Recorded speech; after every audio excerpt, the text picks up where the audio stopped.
प्रभाती महला पहला। पहले पातशाह धन धन श्री गुरु नानक देव साहब जी महाराज प्रभाती राग दे विच शोभामन उपदेश की बख्शिश कर रहे हैं। जय कारण वेद ब्रह्म उचरे। जिस वाहिगुरु की प्राप्ति दे वास्ते ब्रह्मा ने वेद उचारण कीते हन। शंकर छोड़ी माया अते शिव जी ने माया छड़ना कीती है। जय कारण सिद्ध भय उदासी। जिस वाहिगुरु की प्राप्ति दे वास्ते गोरखनाथ वर्गे 84 सिद्ध भी उपराम होए हन। देवी मर्म ना पाया। उस प्रभु का 9 करोड़ देवियां या 33 करोड़ देवतियां ने भी भेद नहीं पाया। बाबा हे भाई मन साचा हिरदे विच सच्चा नाम विचारण करिए। मुख साचा कहिए अते मुख द्वारा भी सच्चा नाम ही उचारण करिए। करिए साचा हुई। जदों तन विच सच्चा प्रतीत हो गया तदों उसकी प्राप्ति करके संसार समुंदर तो तर जाईदा है। दुश्मन दुख ना आवे नेड़े। तद काम क्रोध आदਿਕ दुश्मन ਅਤੇ ਜੰਮਣ ਮਨ ਰੂਪੀ ਦੁੱਖ ਉਸ ਦੇ ਕੋਲ ਨਹੀਂ ਆਉਂਦੇ। ਹਰ ਮਤ ਪਾਵੈ ਕੋਈ। ਇਹ ਭਾਈ ਜੇਕਰ ਕੋਈ ਐਸੀ ਪਰਮਾਤਮਾ ਦੇ ਨਾਮ ਜਪਣ ਵਾਲੀ ਬੁੱਧੀ ਪਾਉਣਾ ਕਰਦਾ ਹੈ ਤਦ ਉਸ ਦੇ ਦੁਸ਼ਮਣ ਅਤੇ ਦੁੱਖ ਨੇੜੇ ਨਹੀਂ ਆਉਂਦਾ ਅਤੇ ਉਹ ਕੋਈ ਹੀ ਆਤਮ ਸ਼ੈਣੀ ਬੁੱਧੀ ਵਿੱਚ ਹਰੀ ਨੂੰ ਪਾਉਣਾ ਕਰਦਾ ਹੈ। ਵਿਸ਼ਰਾਮ ਦੇ ਕਰ ਫਰਮਾਨ ਕਰਦੇ ਨੇ। ਅਗਨ ਬਿੰਬ ਪਵਨ ਕੀ ਬਾਣੀ। ਅੱਗ ਪਾਣੀ ਹਵਾ ਆਦਿਕ 5 ਤੱਤਾਂ ਦੀ ਬਣਾਵਟ ਜਿਸ ਵਾਹਿਗੁਰੂ ਨੇ ਬਣਾਉਣਾ ਕੀਤੀ ਹੈ इसे प्रकार आगन बिंब पवन की बाणी। अग दी न्याई तमो गुण पानी दी न्याई सतो गुण अते पौण दी न्याई रजो गुण। इन्हां तिन्हां गुणां दी संसार दी या देह दी बनावट बनी हुई है। तीन नाम की दासा। और ये तिन्ने ही गुण वाहिगुरु नाम दे दासा सेवक हन या तिन्ने वड्डे देवते नाम जपण वालियां दे सेवक हन। तस कर जो नाम ना लीवह। ओह पुरख चोरां दी तरह ने ਜਿਹੜੇ परमात्मा ਦਾ नाम नहीं ਲੈਣਾ ਕਰਦੇ ਤੇ ਸਾਕਤ ਚੋਰ ਜਿਨ੍ਹਾਂ ਨਾਮ ਵਿਸਾਰਿਆ ਜਿਨ੍ਹਾਂ ਨੇ ਵਾਹਿਗੁਰੂ ਨਾਮ ਨੂੰ ਭੁਲਾਇਆ ਹੋਇਆ ਉਹ ਸਾਕਤ ਨੇ ਅਤੇ ਚੋਰ ਹਨ। ਤੇ ਸਾਕਤ ਚੋਰ ਜਿਨ੍ਹਾਂ ਨਾਮ ਵਿਸਾਰਿਆ ਮਨ ਤਿਨ ਕੈ ਨਿਕਟ ਨਾ ਪਿਟੀ ਹੈ। ਐ ਮੇਰਿਆ ਮਨ ਤੂੰ ਉਹਨਾਂ ਦੇ ਨਾੜੇ ਉਹਨਾਂ ਦੇ ਨਾਲ ਨਾ ਲੱਗ ਤੈਨੂੰ ਭੇਟ ਚੜ ਜਾਵੇਗੀ। ਉਹ ਅਪਵਿੱਤਰ ਲੋਕ ਹਨ। ਵਾਸਾ ਹੈ ਕੂਟ ਪੰਚਾਸਾ। ਉਹ ਪੁਰਖ ਚੋਰਾਂ ਦੀ ਤਰ੍ਹਾਂ ਹਨ ਜੋ ਪਰਮਾਤਮਾ ਦਾ ਨਾਮ ਨਹੀਂ ਲੈਂਦੇ। ਉਹ ਸੱਪਾਂ ਦੇ ਸਰੀਰ ਨੂੰ ਧਾਰ ਕੇ 50 ਕਰੋੜ ਧਰਤੀ ਦੇ ਹਿੱਸੇ ਦੇ ਵਿੱਚ ਜਿਹੜੀ ਤਾਂਬੇ ਦੀ ਹੀ ਹੈ ਉਹ ਤਾਂਬੇ ਦੀ ਧਰਤੀ ਉੱਪਰ ਵਸਦੇ ਹਨ। ਅਰਥਾਤ ਭਗਵਾਨ ਨੇ ਇੱਕ ਵਾਰ ਦੇਵਤਿਆਂ ਨੂੰ ਸਾਰੀ ਧਰਤੀ ਮਿਣ ਕੇ ਆਉਣ ਲਈ ਕਿਹਾ ਜਦੋਂ ਦੇਵਤਿਆਂ ਨੇ 49 ਕਰੋੜ ਯੋਜਨ ਧਰਤੀ ਮਿਲਣ ਲਈ ਅਤੇ ਭਗਵਾਨ ਦੀ ਮਾਇਆ ਦੀ ਸ਼ਕਤੀ ਦੁਆਰਾ ਬਹੁਤ ਮਨਮੋਹਣੀ 50 ਕਰੋੜ ਯੋਜਨ ਬਹੁਤ ਸੁੰਦਰ ਸੋਨੇ ਦੀ ਧਰਤੀ ਵੇਖ ਕੇ ਉਸ ਉੱਪਰ ਲਬਾਈਮਾਨ ਹੋ ਗਏ ਅਤੇ ਆਪਸ ਵਿੱਚ ਕਹਿਣ ਲੱਗੇ ਕਿ ਸੁੰਦਰ ਧਰਤੀ ਅਸੀਂ ਆਪਣੇ ਵਾਸਤੇ ਰੱਖ ਲੈਂਦੇ ਆ, ਭਗਵਾਨ ਨੇ ਇਤਨੀ ਧਰਤੀ ਕੀ ਕਰਨੀ ਹੈ। ਜਦੋਂ ਭਗਵਾਨ ਦੇ ਕੋਲ ਜਾ ਕੇ ਕਿਹਾ ਕਿ ਸਾਰੀ ਧਰਤੀ 49 ਕਰੋੜ ਯੋਜਨ ਹੈ ਜੀ, ਅੱਗੋਂ ਭਗਵਾਨ ਨੇ ਕਿਹਾ ਕਿ ਜੋ 50 ਕਰੋੜ ਯੋਜਨ ਤੁਸੀਂ ਚੋਰੀ ਕੀਤੀ ਹੈ ਉਹ ਤਾਂਬੇ ਦੀ ਬਣ ਜਾਵੇਗੀ ਅਤੇ ਉੱਥੇ ਪਾਪੀ ਲੋਕ ਸਭ ਬਣ ਕੇ ਤੜਫਿਆ ਕਰਨਗੇ। ਇਹ ਗੱਲ ਕਿਸ ਬ੍ਰਹਿਮੰਡ ਦੀ ਹੈ ਜਾਂ ਕਿਸ ਥਾਂ ਦੇ ਤਾਂਬੇ ਦੀ ਧਰਤੀ ਹੈ, ਇਹ ਤਾਂ ਅੰਤਰਜਾਮੀ ਪਰਮਾਤਮਾ ਹੀ ਜਾਣਦਾ। ਪਰ ਬਾਣੀ ਵਿੱਚ ਲਿਖਿਆ ਹੋਇਆ ਹੈ, ਇਹਦੇ ਵਿੱਚ ਦੇਵਤਿਆਂ ਦਾ ਭਗਵਾਨ ਨੂੰ ਅਣਜਾਣ ਜਾਣਨਾ ਅਤੇ ਲਾਲਚ ਵਸ ਹੋਣਾ ਉਹਨਾਂ ਦੇ ਪਾ ਜ਼ਾਹਰ ਕੀਤਾ ਹੈ। ਦੂਸਰਾ, ਨਾਮ ਨਾ ਜਪਣ ਵਾਲਿਆਂ ਨੂੰ ਸਜ਼ਾ ਦੇਣ ਤੋਂ ਤਾਂਬੇ ਦੀ ਧਰਤੀ ਕਿਤੇ ਵੀ ਹੋ ਸਕਦੀ ਹੈ, ਜਿਵੇਂ 18 ਕੁੰਭੀ ਨਰਕ ਨੇ ਅਤੇ ਸਵਰਗ ਹਨ, ਇੰਜ ਉਹ ਵੀ ਧਰਤੀ ਕੋਈ ਇਸ ਤਰ੍ਹਾਂ ਦੀ ਹੋ ਸਕਦੀ ਹੈ ਜਿਹਦੇ ਬਾਰੇ ਬੰਦੇ ਦੀ ਪਹੁੰਚ ਨਹੀਂ ਹੈ। ਮਰਨ ਤੋਂ ਬਾਅਦ ਹੀ ਸ਼ਾਇਦ ਉੱਥੇ ਸੱਪ ਬਣ ਕੇ ਜਾਂਦੇ ਹੋਣਗੇ। ਇਸ ਵਾਸਤੇ ਇਹ ਇੰਜ ਬਾਣੀ ਵਿੱਚ ਲਿਖਿਆ ਤਾਂ ਜ਼ਰੂਰ ਹੈ। ਮਾਰੇ ਕਹਿੰਦੇ ਜਿਹੜੇ ਨਾਮ ਨਹੀਂ ਜਪਦੇ ਉਹ ਤਾਂਬੇ ਦੀ ਧਰਤੀ ਦੇ ਉੱਪਰ ਸੱਪ ਬਣ ਕੇ ਡਿੱਗਦੇ ਨੇ, ਸੜਦੇ ਰਹਿੰਦੇ ਨੇ, ਭੁੱਖੇ ਮਰਦੇ ਨੇ, ਕਿਉਂਕਿ ਸੱਪਾਂ ਦੀ ਖੁਰਾਕ ਤਾਂ ਮਿੱਟੀ ਹੋਈ ਹੈ, ਮਿੱਟੀ ਉੱਥੇ ਹੈ ਕੋਈ ਨਹੀਂ। ਹਾਂ, ਜਦ ਹਨੇਰੀ ਵਗਦੀ ਹੈ ਤਾਂ ਕੁਝ ਮਿੱਟੀ ਉੱਥੇ ਪਹੁੰਚ ਜਾਂਦੀ ਹੈ ਤਾਂ ਫਿਰ ਉਹ ਕੁੰਡਲ ਮਾਰ ਕੇ ਬੈਠ ਜਾਂਦੇ, ਜਿੰਨੇ ਕਿਸੇ ਦੇ ਹਿੱਸੇ ਆਵੇ ਉਹੀ ਖਾ ਕੇ ਗੁਜ਼ਾਰਾ ਕਰਦੇ ਨੇ। ਅੱਤ ਦੀ ਤਪਸ਼ ਹੈ ਉੱਥੇ ਅਤੇ ਅੱਗ ਵਾਂਗ ਉਹ ਧਰਤੀ ਤਪ ਰਹੀ ਹੈ। ਇਉਂ ਸੱਪ ਢਿੱਡ ਘੜੀਸ ਕੇ ਤੁਰਨ ਵਾਲੇ ਜੀਵ ਨੇ, ਇਹਨਾਂ ਦੇ ਪੈਰ ਤਾਂ ਹੁੰਦੇ ਨਹੀਂ। ਇਉਂ ਸਾਰੇ ਦਾ ਸਾਰਾ ਸਰੀਰ ਉਹਨਾਂ ਦਾ ਸੜਦਾ ਹੈ। ਜਿਹੜੇ ਪੁਰਖ ਨਾਮ ਨਹੀਂ ਜਪਦੇ ਉਹ ਇੰਜ ਨਰਕਾਂ ਦੀ ਅੱਗ ਵਿੱਚ ਸੜਦੇ ਨੇ।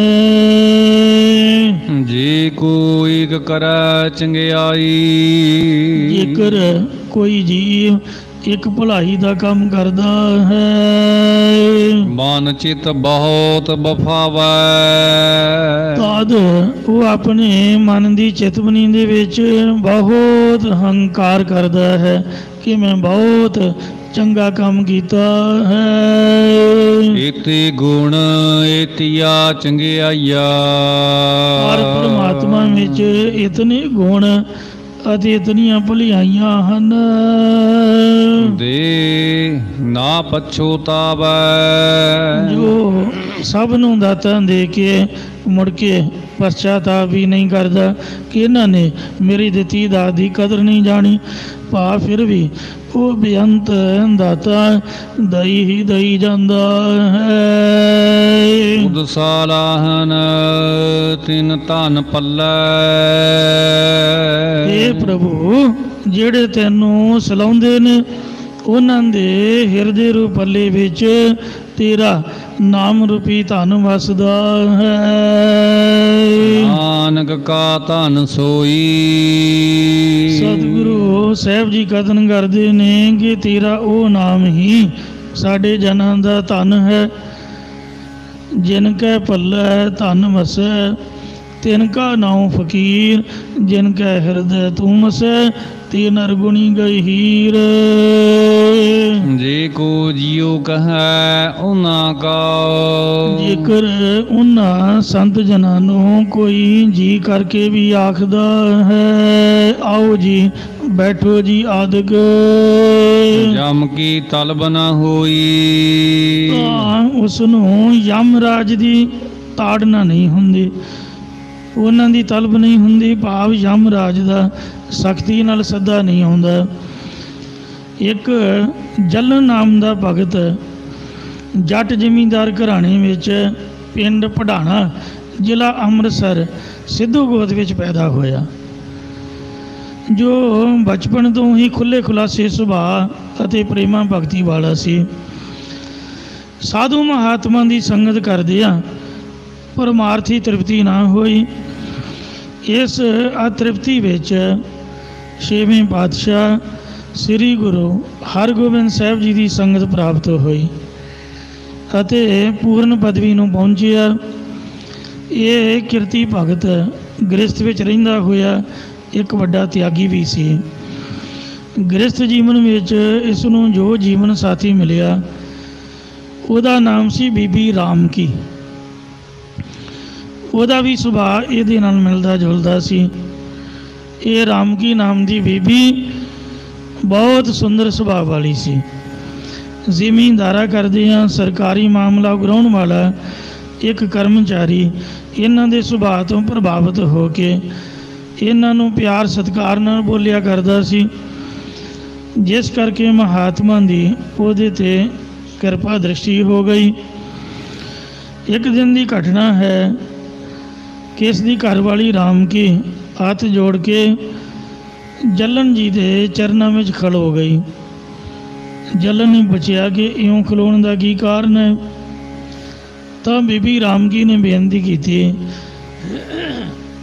ਕਿ ਅੱਜ ਸਾਰੇ ਜੀਵਨ ਭਰ ਦੀਆਂ ਕੀਤੀਆਂ ਭੁੱਲਾਂ ਦੀ ਮੁਆਫੀ ਲਈ ਚਰਨਾਂ ਵਿੱਚ ਹਾਜ਼ਰ ਹੋਈ ਹਾਂ।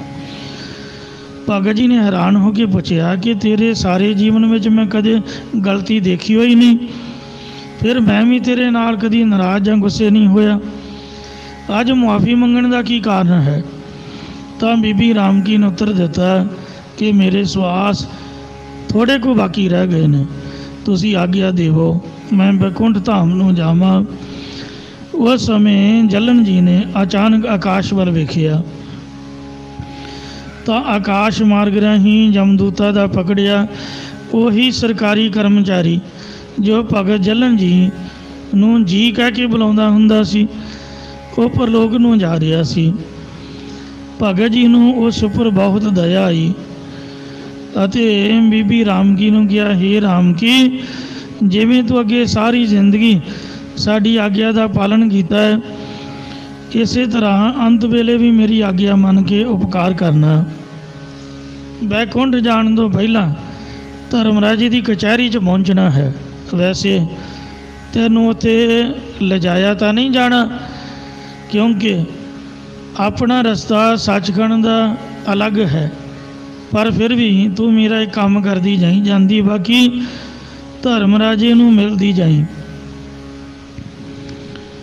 ਉੱਥੇ ਯਮਦੂਤਾਂ ਦਾ ਪਕੜਿਆ ਹੋਇਆ ਇੱਕ ਸਰਕਾਰੀ ਕਰਮਚਾਰੀ ਮਿਲੇਗਾ ਜੋ ਸਾਨੂੰ ਜੀ ਕਹਿ ਕੇ ਬੁਲਾਉਂਦਾ ਰਿਹਾ ਹੈ।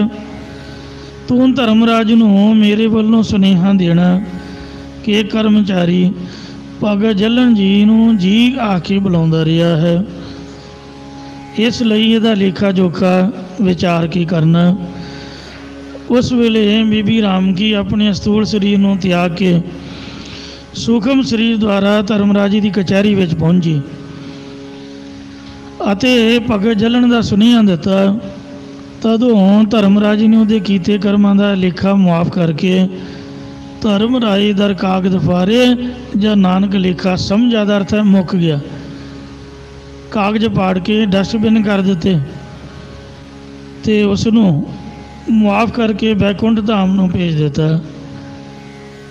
ਰਾਮਕੀ ਸੋਚਦੀ ਹੈ ਕਿ ਭਗਤ ਜੀ ਨੂੰ ਧਰਮਰਾਜ ਨੇ ਜੋ ਮੇਰੇ ਪਤੀ ਦੀ ਆਗਿਆ ਦਾ ਪਾਲਣ ਕੀਤਾ, ਹੁਣ ਇਹਦਾ ਪਤਾ ਮੈਂ ਆਪਣੇ ਪਤੀ ਨੂੰ ਜਾ ਕੇ ਦੱਸਾਂ ਤਾਂ ਫਿਰ ਬਾਅਦ ਵਿੱਚ ਬੈਕੁੰਠ ਨੂੰ ਜਾਵਾਂਗੇ। ਇੱਧਰ ਲੋਕੀ ਉਹਦੇ ਮਰੀ ਤੋਂ ਜੱਲਨ ਜੀ ਕੋਲ ਅਫਸੋਸ ਕਰਨ ਲਈ ਆ ਰਹੇ ਸੀ। ਤਦੋਂ ਬੀਬੀ ਰਾਮਕੀ ਸਭਨਾਂ ਦੇ ਵੇਖਦਿਆਂ ਦੁਬਾਰਾ ਜਿਉਂਦੀ ਹੋ ਗਈ। ਜੱਲਨ ਜੀ ਨੇ ਝਿੜਕਿਆ, ਕਹਿਣ ਲੱਗੇ ਤੂੰ ਵਾਪਸ ਕਿਉਂ ਆ ਗਈ ਹੈ, ਤੇਰਾ ਅਜੇ ਵੀ ਸਰੀਰ ਦਾ ਮੋਹ ਨਹੀਂ ਛੁੱਟਿਆ, ਤੂੰ ਪਿੱਛੇ ਦਾ ਮੋਹ ਕਿਉਂ ਕੀਤਾ, ਜਾ ਦੌੜ ਜਾ, ਇਸ ਤਰ੍ਹਾਂ ਤਾਂ ਨਰਕਾਂ ਵਿੱਚ ਪਈਦਾ। ਤਦੋਂ ਬੀਬੀ ਰਾਮਕੀ ਨੇ ਹੱਥ ਜੋੜ ਕੇ ਬੇਨਤੀ ਕੀਤੀ, ਕਹਿਣ ਲੱਗੀ ਮਹਾਰਾਜ ਠੀਕ ਆਪ ਦੀ ਆਗਿਆ, ਜੋ ਆਪ ਦਾ ਬਚਨ ਉਹ ਸਹੀ ਹੈ ਕਿ ਰੱਬ ਦੀ ਆਗਿਆ ਦਾ ਉਲੰਘਣ ਨਹੀਂ ਕਰਨਾ ਚਾਹੀਦਾ, ਜੇ ਵਾਹਿਗੁਰੂ ਨੇ ਸਵਾਸ ਪੂਰੇ ਕਰ ਦਿੱਤੇ, ਸਰੀਰ ਛੱਡਣ ਪਿਆ ਤਾਂ ਦੁਬਾਰ ਤੋਂ ਜਿਉਂਦੇ ਨਹੀਂ ਹੋਣਾ ਚਾਹੀਦਾ। ਪਰ हे ਪਤੀ ਦੇਵ, ਮੈਨੂੰ ਖਿਮਾ ਕਰਨੀ, ਮੈਂ ਤਾਂ ਸਿਰਫ ਇਤਨਾ ਦੱਸਣ ਆਈ ਸਾਂ ਕਿ ਧਰਮਰਾਜ ਜੀ ਨੇ ਆਪ ਜੀ ਦਾ ਹੁਕਮ ਮੰਨਦਿਆਂ ਸਰਕਾਰੀ ਕਰਮਚਾਰੀ ਨੂੰ ਬੈਕੁੰਠ ਧਾਮ ਦੇ ਵਿੱਚ ਭੇਜ ਦਿੱਤਾ ਹੈ। ਜੱਲਨ ਨੇ ਕਿਹਾ ਕਿ ਦੱਸਣ ਦੀ ਕੀ ਲੋੜ ਸੀ, ਇਹ ਤਾਂ ਮੈਨੂੰ ਇੱਥੇ ਬੈਠਿਆਂ ਨੂੰ ਪਤਾ ਲੱਗ ਗਿਆ, ਪਹਿਲਾਂ ਹੀ ਪਤਾ ਸੀ। ਇਸ ਵਾਸਤੇ ਜਿਨ੍ਹਾਂ ਦੀ ਪਹੁੰਚ ਏਡੀ ਦੂਰ ਧਰਮਰਾਜੇ ਕੋਲ ਹੈ, ਕਿ ਉਹਨਾਂ ਨੂੰ ਪਤਾ ਨਹੀਂ ਲੱਗਾ, ਅੰਤਰਜਾਮਤਾ ਨਹੀਂ ਹੈ। ਤੂੰ ਕਿਉਂ ਆਈ ਹੈ? ਧਰਮ ਰਾਜਾ ਪਰਮਾਤਮਾ ਰੱਬ ਦੇ ਪਿਆਰਿਆਂ ਦਾ ਹੁਕਮ ਨਹੀਂ ਮੋੜਦਾ, ਇਸ ਲਈ ਤੂੰ ਨਿਸ਼ਚਿੰਤ ਹੋ ਕੇ ਜਾ। ਸੋ ਬੀਬੀ ਰਾਮਕੀ ਜੀ ਦੀ ਸਮਾਧ ਸ੍ਰੀ ਗੋਇੰਦਵਾਲ ਸਾਹਿਬ ਵਿਖੇ ਮੌਜੂਦ ਹੈ, ਜਿੱਥੇ ਕਿ ਧੰਨ ਧੰਨ ਬਾਬਾ ਵਿਧੀ ਚੰਦ ਤਿੰਨਾਂ ਦੀ ਸੰਪਰਦਾ ਜੋ ਨਿਹੰਗ ਸਿੰਘ ਜਥੇਬੰਦੀ, ਬਾਬਾ ਦਇਆ ਸਿੰਘ ਅਤੇ ਬਾਬਾ ਅਵਤਾਰ ਸਿੰਘ, ਉਹਨਾਂ ਨਿਹੰਗ ਸਿੰਘਾਂ ਦਾ ਪਹਿਰਾ ਹੈ। ਬੀਬੀ ਰਾਮਕੀ ਦੀ ਸਮਾਧ 'ਤੇ ਗੋਇੰਦਵਾਲ ਸਾਹਿਬ ਨਿਹੰਗ ਸਿੰਘਾਂ ਦਾ ਪ੍ਰਬੰਧ ਹੈ। ਅਤੇ ਭਗਤ ਜੱਲਣ ਜੱਟ ਦੀ ਸਮਾਧ ਸਾਧ ਸੰਗਤ ਜੀ ਅਟਾਰੀ ਵਾਹਗਾ ਬਾਗੜ ਦੇ ਬਿਲਕੁਲ ਉੱਪਰ, ਇੱਕ ਪਾਸੇ ਪਾਕਿਸਤਾਨ ਅਤੇ ਇੱਕ ਪਾਸੇ ਭਗਤ ਜੱਲਣ ਜੱਟ ਦੀ ਸਮਾਧ, ਜਿਹੜੀ ਕੰਡਿਆਲੀ ਤਾਰ ਹੈ ਉਹ ਬਿਲਕੁਲ ਹੀ ਸਮਾਧ ਦੇ ਨਾਲ ਹੀ ਹੈ। ਜਦੋਂ ਕੰਡਿਆਲੀ ਤਾਰ ਨਹੀਂ ਸੀ ਲੱਗੀ ਹੋਈ ਤਾਂ ਜਿਹੜੇ ਪਾਕਿਸਤਾਨੀ ਲੋਕ ਸਨ, ਉੱਥੇ ਹਰ ਮਹੀਨੇ ਮੱਸਿਆ ਜੋੜ ਮੇਲਾ ਲੱਗਦਾ ਹੈ, ਅਤੇ ਉਹ ਮੱਸਿਆ ਵੇਖਣ ਮੱਥਾ ਟੇਕਣ ਪਾਕਿਸਤਾਨੀ ਵੀ ਆ ਜਾਂਦੇ ਹੁੰਦੇ ਸੀ। ਆ ਜਿਹੜੇ ਡੰਗਰ ਬੱਛੇ ਚਾਰਨ ਵਾਲੇ ਤੁਰੇ ਫਿਰਦੇ ਨੇ, ਇਹਨਾਂ ਆ ਕੇ ਉੱਥੇ ਲੰਗਰ ਪਾਣੀ ਛਾ ਕੇ ਖੀਰ ਖੂਰ ਖਾ ਕੇ ਮੁੜ ਕੇ ਫਿਰ ਛਾਲ ਮਾਰ ਕੇ ਪਾਕਿਸਤਾਨ ਦੌੜ ਜਾਣਾ। ਆ ਜਦੋਂ ਦੀ ਕੰਡਿਆਲੀ ਤਾਰ ਲੱਗੀ ਹੈ ਉਦੋਂ ਦੀ ਕੁਝ ਸਖਤੀ ਹੋਈ ਹੈ, ਨਾਲੇ ਆਵਾਜ਼ ਕਰਦੇ ਨੇ, ਬੰਦਾ ਇੱਧਰ ਉੱਧਰ ਜਾ ਨਹੀਂ ਸਕਦਾ। ਇਉਂ ਭਗਤ ਜੱਲਣ ਜੀ ਬੜੇ ਕਰਨੀ ਵਾਲੇ ਮਹਾਂਪੁਰਖ ਹੋਏ ਹਨ। ਸਾਧ ਸੰਗਤ ਜੀਓ, ਮਹਾਰਾਜ ਦਾ ਬਚਨ ਹੈ ਕਿ ਜੇ ਕੋ ਜੀਓ ਕਹਿ ਉਹਨਾਂ ਕੋ, ਜੇ ਕੋ ਜਿਉ ਕਹੈ ਉਹਨਾਂ ਕੋ। ਜੇ ਕੋਈ ਮਹਾਂਪੁਰਖਾਂ ਨੂੰ ਨਾਮ ਜਪਣ ਵਾਲਿਆਂ ਨੂੰ ਜੀ ਕਰਕੇ ਵੀ ਬੁਲਾਉਂਦਾ ਹੈ, ਜਮ ਕੀ ਤਲਬ ਨ ਹੋਈ, ਤਾਂ ਉਸ ਨੂੰ ਜਮਾਂ ਦੀ ਤਾੜਨਾ ਨਹੀਂ ਹੁੰਦੀ।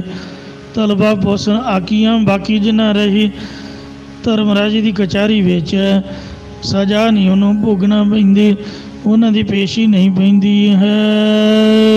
ਪ੍ਰਭਾਤੀ ਮਹੱਲਾ ਪਹਿਲਾ। ਕਿਸੇ ਜੋਗੀ ਪ੍ਰਤੀ ਪ੍ਰਭਾਤੀ ਰਾਗ ਦੇ ਵਿੱਚ ਪਹਿਲੇ ਪਾਤਸ਼ਾਹ ਧੰਨ ਸ੍ਰੀ ਗੁਰੂ ਨਾਨਕ ਦੇਵ ਮਹਾਰਾਜ ਜੀ ਉਪਦੇਸ਼ ਬਖਸ਼ਿਸ਼ ਕਰ ਰਹੇ ਨੇ। ਜਾ ਕੈ ਰੂਪ ਨਾਹੀ, ਜਿਸ ਪਰਮਾਤਮਾ ਦੇ ਪਾਸ ਆਪਣਾ ਕੋਈ ਖਾਸ ਰੂਪ ਆਕਾਰ ਨਹੀਂ ਹੈ, ਜਾਤ ਨਾਹੀ, ਕੋਈ ਜਾਤੀ ਵੀ ਨਹੀਂ ਹੈ, ਨਾਹੀ ਮੁਖ ਮਾਸਾ, ਅਤੇ ਨਾ ਹੀ ਮੂੰਹ ਹੈ ਅਤੇ ਨਾ ਹੀ ਮਾਸ ਹੈ। ਜਦ ਮੂੰਹ ਹੀ ਨਹੀਂ, ਫਿਰ ਮਾਸ ਦੀ ਜ਼ਬਾਨ ਜਾਂ ਬੁੱਲ ਇਹ ਕਿੱਥੋਂ ਆਉਣੇ ਹਨ। ਸਤਿਗੁਰ ਮਿਲੇ ਨਿਰੰਜਨ ਪਾਇਆ, ਐਸਾ ਮਾਇਆ ਕਾਲਖ ਤੋਂ ਰਹਿਤ ਰੂਪਣਾ ਰੇਖਨਾ, ਰੰਗ ਕੇ ਸ਼ਤ੍ਰਿਹ ਗੁਣ ਦੇ ਪ੍ਰਭਿੰਨ, ਤਿਸੈ ਬੁਝਾਈ ਨਾਨਕਾ ਜੇ ਸੋ ਵੈ ਸੋ ਪ੍ਰਸੰਨ। ਰੂਪ ਰੰਗ ਜਾਂ ਰੇਖ ਵੇਖ ਕੋ ਕਹਿ ਨਾ ਸਕਤ ਕੇ, ਰੂਪਣਾ ਰੇਖਨਾ ਪੰਚ ਤਤ ਠਾਕੁਰ ਅਬਨਾਸ। ਜੇਕਰ ਐਸਾ ਵਾਹਿਗੁਰੂ ਜਿਹੜਾ ਨਿਰੰਜਨ ਮਾਇਆ ਕਾਲਖ ਤੋਂ ਰਹਿਤ ਹੈ, ਸਤਿਗੁਰਾਂ ਦੇ ਨਾਲ, ਸਤਿਗੁਰਾਂ ਦੀ ਕਿਰਪਾ ਨਾਲ ਮਿਲ ਜਾਵੇ। ਤੇਰਾ ਨਾਮ ਹੈ ਨਿਵਾਸਾ, ਇਹ ਜੀਵ ਉਸ ਸ਼ੁੱਧ ਸਰੂਪ ਨੂੰ ਪਾਉਣਾ ਕਰਦਾ ਹੈ। ਹੇ ਪ੍ਰਭੂ, ਫਿਰ ਉਸ ਜੀਵ ਦਾ ਤੇਰੇ ਨਾਮ ਦੇ ਵਿੱਚ ਨਿਵਾਸ ਹੋਇਆ ਹੈ। ਔਦੂ ਸਹਜੇ ਤਤ ਵਿਚਾਰ, ਇਹ ਜੋਗੀ ਤੂੰ ਸੁਭਾਵਕ ਹੀ ਸ਼ਾਂਤੀਪੂਰਵਕ ਤਤ ਸਰੂਪ ਦਾ ਵਿਚਾਰ ਕਰ। ਜਾਤੀ ਫਿਰ ਨਾ ਆਬਹੂ ਸੈਸਾ। ਇਸ ਕਰਕੇ ਮੁੜ ਜਗਤ ਵਿੱਚ ਨਹੀਂ ਆਉਣਾ ਕਰੇਂਗਾ, ਭਾਵ ਜਮਨ ਮਰਨ ਤੋਂ ਤੇਰਾ ਛੁਟਕਾਰਾ ਹੋ ਜਾਵੇਗਾ। ਰਹਾ ਵਿਸ਼ਰਾਮ ਦੇ ਕਰ ਫਰਮਾਨ ਕਰਦੇ ਹਨ। ਜਾ ਕੈ ਕਰਮ ਨਾਹੀ। ਇਸ ਪਰਮਾਤਮਾ ਦੇ ਵਾਸਤਵ ਸਰੂਪ ਦੇ ਵਿੱਚ ਨਿਤ ਨਿਮਿਤ ਆਦਿਕ ਕਰਮ ਨਹੀਂ ਹਨ। ਧਰਮ ਨਾਹੀ। ਯੱਗ ਆਦਿਕ ਧਰਮ ਵੀ ਨਹੀਂ ਹੈ। ਨਾਹੀ ਸੋਚ ਮਾਲਾ। ਅਤੇ ਨਾ ਹੀ ਸੁਚਮਤਾ ਦੀ ਮਾਲਾ ਹੈ, ਭਾਵ ਜਿਵੇਂ ਕਿਸੇ ਨੇ ਰੁਦਰਾਖੀ, ਕਿਸੇ ਨੇ ਉਹਨਾਂ ਆਦਿਕ ਦੀ ਮਾਲਾ ਪਵਿੱਤਰ ਮੰਨੀ ਹੈ, ਉਸ ਸਰੂਪ ਦੇ ਵਿੱਚ ਐਸੀ ਕੋਈ ਭਜੰਤਰੀ ਮਾਲਾ ਆਦਿਕ ਵੀ ਨਹੀਂ ਹੈ। ਸੇਵ ਜੋਤ ਕਨਹੁ ਬੁੱਧ ਪਾਈ।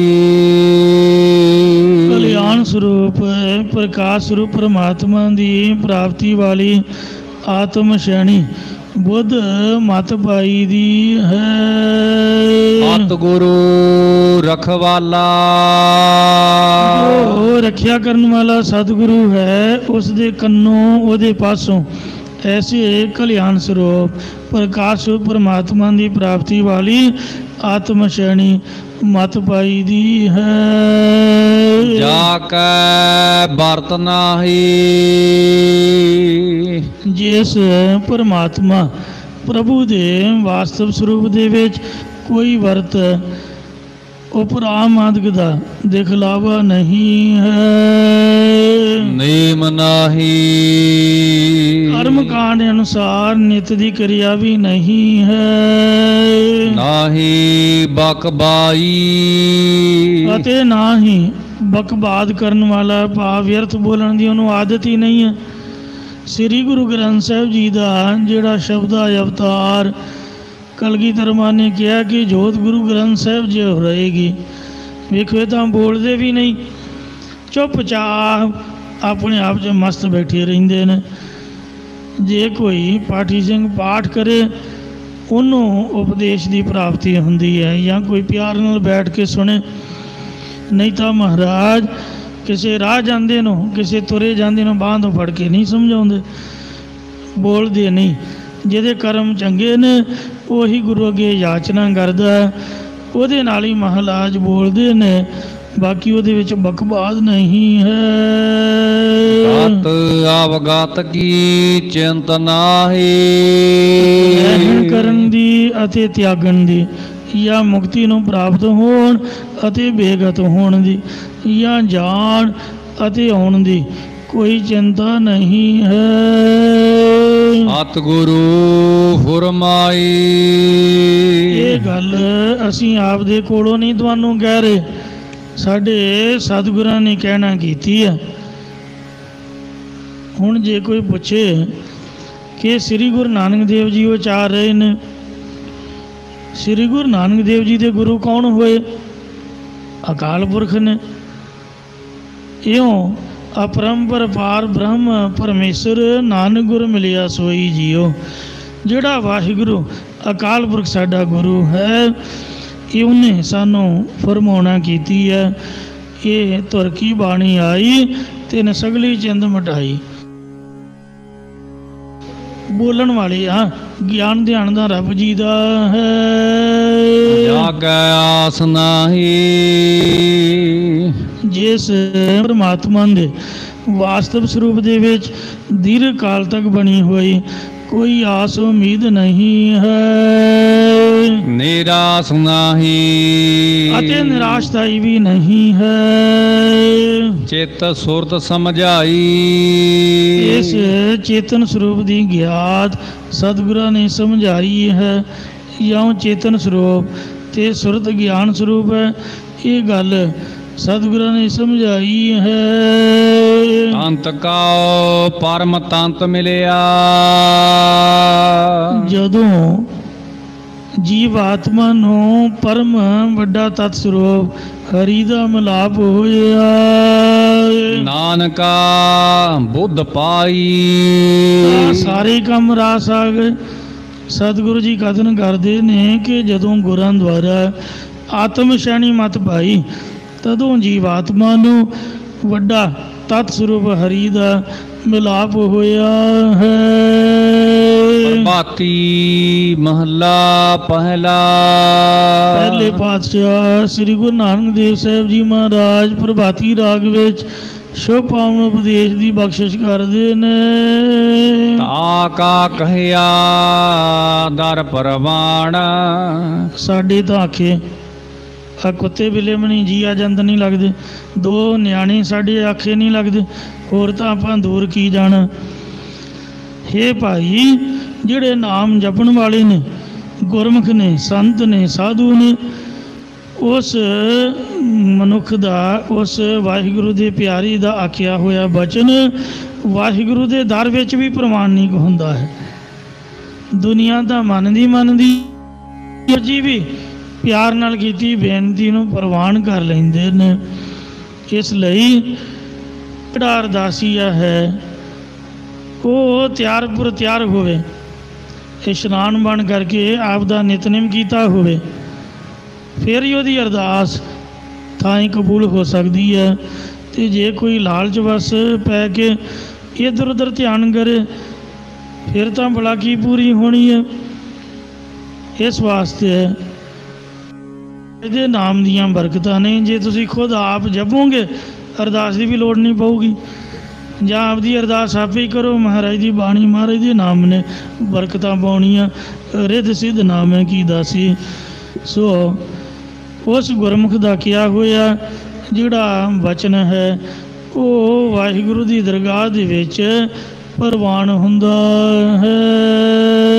ਵਿਖ ਅੰਮ੍ਰਿਤ ਦੋਈ ਸਮ ਕਰ ਜਾਣ।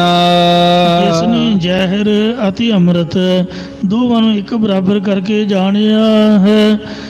ਜਾਂ ਇਸੇ ਪ੍ਰਕਾਰ ਵਿਖ ਅੰਮ੍ਰਿਤ ਦੋਈ ਸਮ ਕਰ ਜਾਣ। ਜ਼ਹਿਰ ਦੀ ਤਰ੍ਹਾਂ ਦੁੱਖ ਤੇ ਅੰਮ੍ਰਿਤ ਦੀ ਤਰ੍ਹਾਂ ਸੁੱਖ, ਜਾਂ ਜ਼ਹਿਰ ਦੀ ਤਰ੍ਹਾਂ ਕੌੜੇ ਬਚਨ ਅਤੇ ਅੰਮ੍ਰਿਤ ਦੀ ਤਰ੍ਹਾਂ ਉਸਤਤੀ ਦੇ ਮਿੱਠੇ ਬਚਨ, ਇਹਨਾਂ ਦੋਹਾਂ ਵਿੱਚ ਇੱਕ ਸਮਾਨ ਬਿਰਤੀ ਕਰਕੇ ਜਿਨੇ ਜਾਣਿਆ ਹੈ।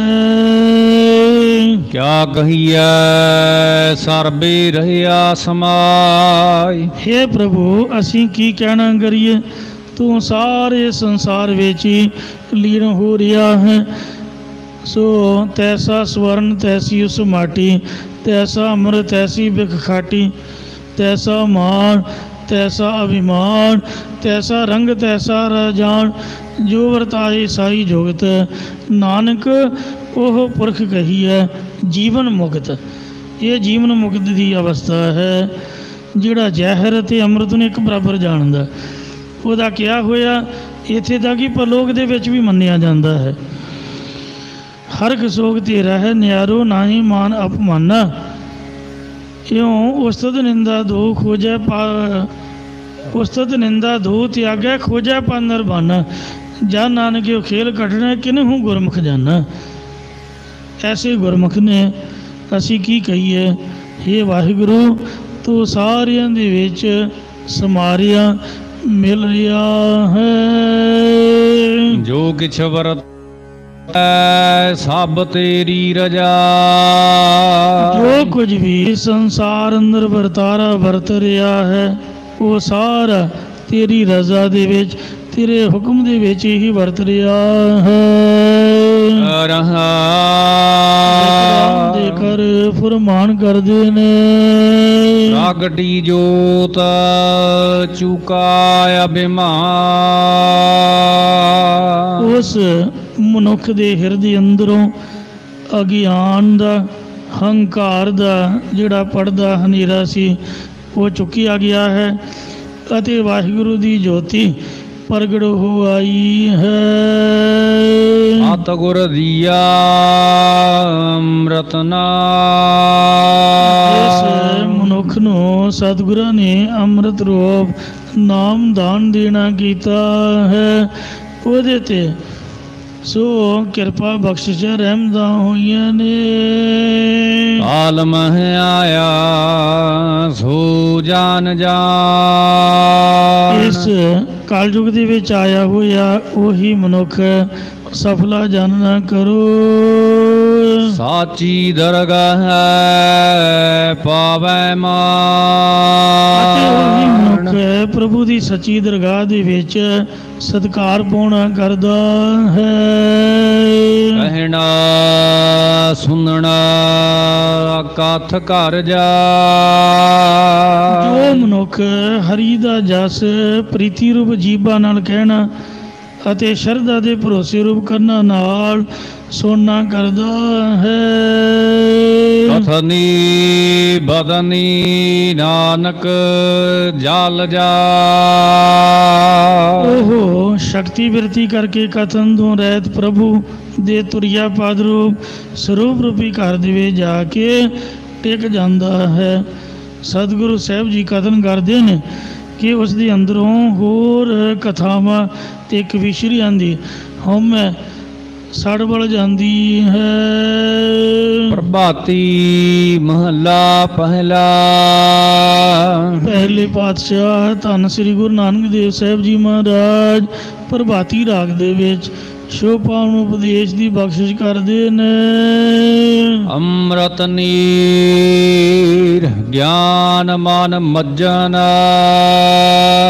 ਇਹ ਭਾਈ ਗੁਰੂ ਰੂਪ ਤੀਰਥ ਵਿੱਚ ਨਾਮ ਅੰਮ੍ਰਿਤ ਰੂਪ ਜਲ ਹੈ ਅਤੇ ਜੋ ਮਨ ਵਿੱਚ ਗਿਆਨ ਪ੍ਰਾਪਤ ਹੋਣਾ ਹੈ ਇਹ ਇਸ਼ਨਾਨ ਕਰਨਾ ਹੈ। 8 ਤੀਰਥ ਸੰਗ ਗਾਹੀ, ਅਤੇ 68 ਤੀਰਥ ਵੀ ਪਵਿੱਤਰਤਾ ਕਰਨ ਵਾਸਤੇ ਗੁਰਾਂ ਦੇ ਨਾਲ ਹੀ ਚਲੇ ਗਏ। ਤੀਰਥ ਯਾਤਰਾ ਦੇ ਬਹਾਨੇ ਉਹ ਤੀਰਥ ਵੀ ਦੇਵੀ ਦੇਵਤਿਆਂ ਦਾ ਰੂਪ ਧਾਰ ਕੇ ਮਹਾਰਾਜ ਵੱਲ ਵੇਖੀ ਗਏ ਕਿ ਗੁਰਾਂ ਨੇ ਕਿਸ ਤਰ੍ਹਾਂ ਦਾ ਜਗ ਲਾਇਆ ਹੋਇਆ। ਮਹਾਰਾਜ ਝਾਟੀ ਮੁਕਤ ਕਰੀ ਜਾਂਦੇ ਨੇ। ਤੋ ਇਸ ਤਰ੍ਹਾਂ ਉਹ ਸਾਰੇ ਸਾਧੂ ਸੰਤ ਮਹਾਤਮਾ ਗੁਰੂ ਸਾਹਿਬ ਇਹਨਾਂ ਨਾਲ ਬਹੁਤ ਪਿਆਰ ਕਰਿਆ ਕਰਦੇ। ਗੁਰੇ ਉਪਦੇਸ਼ ਜਵਾਹਰ ਮਾਣਕ, ਸੋ 68 ਤੀਰਥ ਵੀ 68 ਤੀਰਥ ਜੈ ਸਾਧ ਭਗਤ ਹੈ ਆਪ ਦੀ ਕਲਿਆਣ ਵਾਸਤੇ ਗੁਰਾਂ ਦੇ ਸਾਥ ਨੂੰ ਗ੍ਰਹਿਣ ਕਰਦੇ ਨੇ। ਹਰਿਮੰਦਰ ਸਾਹਿਬ ਦੀ ਇੱਕ ਸੇਲ ਹੇਠ ਘੱਟੋ ਘੱਟ 100 ਸਿੰਘ ਦਾ ਤਾਂ ਸਿਰ ਲੱਗਿਆ ਹੋਊਗਾ, ਨਹੀਂ ਤੇ 1000 ਵੀ ਕਹਿ ਲਓ, ਕੋਈ ਅਤ ਕਥਨੀ ਨਹੀਂ। ਇਹੋ ਜਿਹੀ ਪਵਿੱਤਰ ਜਗ੍ਹਾ ਦੇ ਉੱਪਰ ਤਾਂ ਤੀਰਥ ਖੁਦ ਆਪ ਇਸ਼ਨਾਨ ਕਰਨ ਆਉਂਦੇ ਨੇ, ਕਿਉਂਕਿ ਉਹਨਾਂ ਦੇ ਵਿੱਚ ਪਾਪੀ ਜੀ ਮੈਲ ਛੱਡ ਆਉਂਦੇ ਨੇ ਅਤੇ ਉਹ ਇਸ ਕਰਕੇ ਪਾਪਾਂ ਦੀ ਮੈਲ ਦੇ ਨਾਲ ਵਿਹੜੇ ਜਾਂਦੇ। ਬਚਨ ਆਉਂਦਾ ਗੁਰਬਾਣੀ ਦਾ, ਗੰਗਾ ਜਮੁਨਾ ਗੋਦਾਵਰੀ ਸਰਸਤੀ ਤੇ ਕਰੇ ਉਦਮ ਧੂਰ ਸਾਧੂ ਕੀ ਤਾਈ, ਕਿਲਵਿਖ ਮੈਲ ਭਰੇ ਭਰੇ ਹਮਰੇ ਵਿੱਚ ਹਮਰੀ ਮੈਲ ਸਾਧੂ ਕੀ ਧੂਰ ਗਵਾਈ।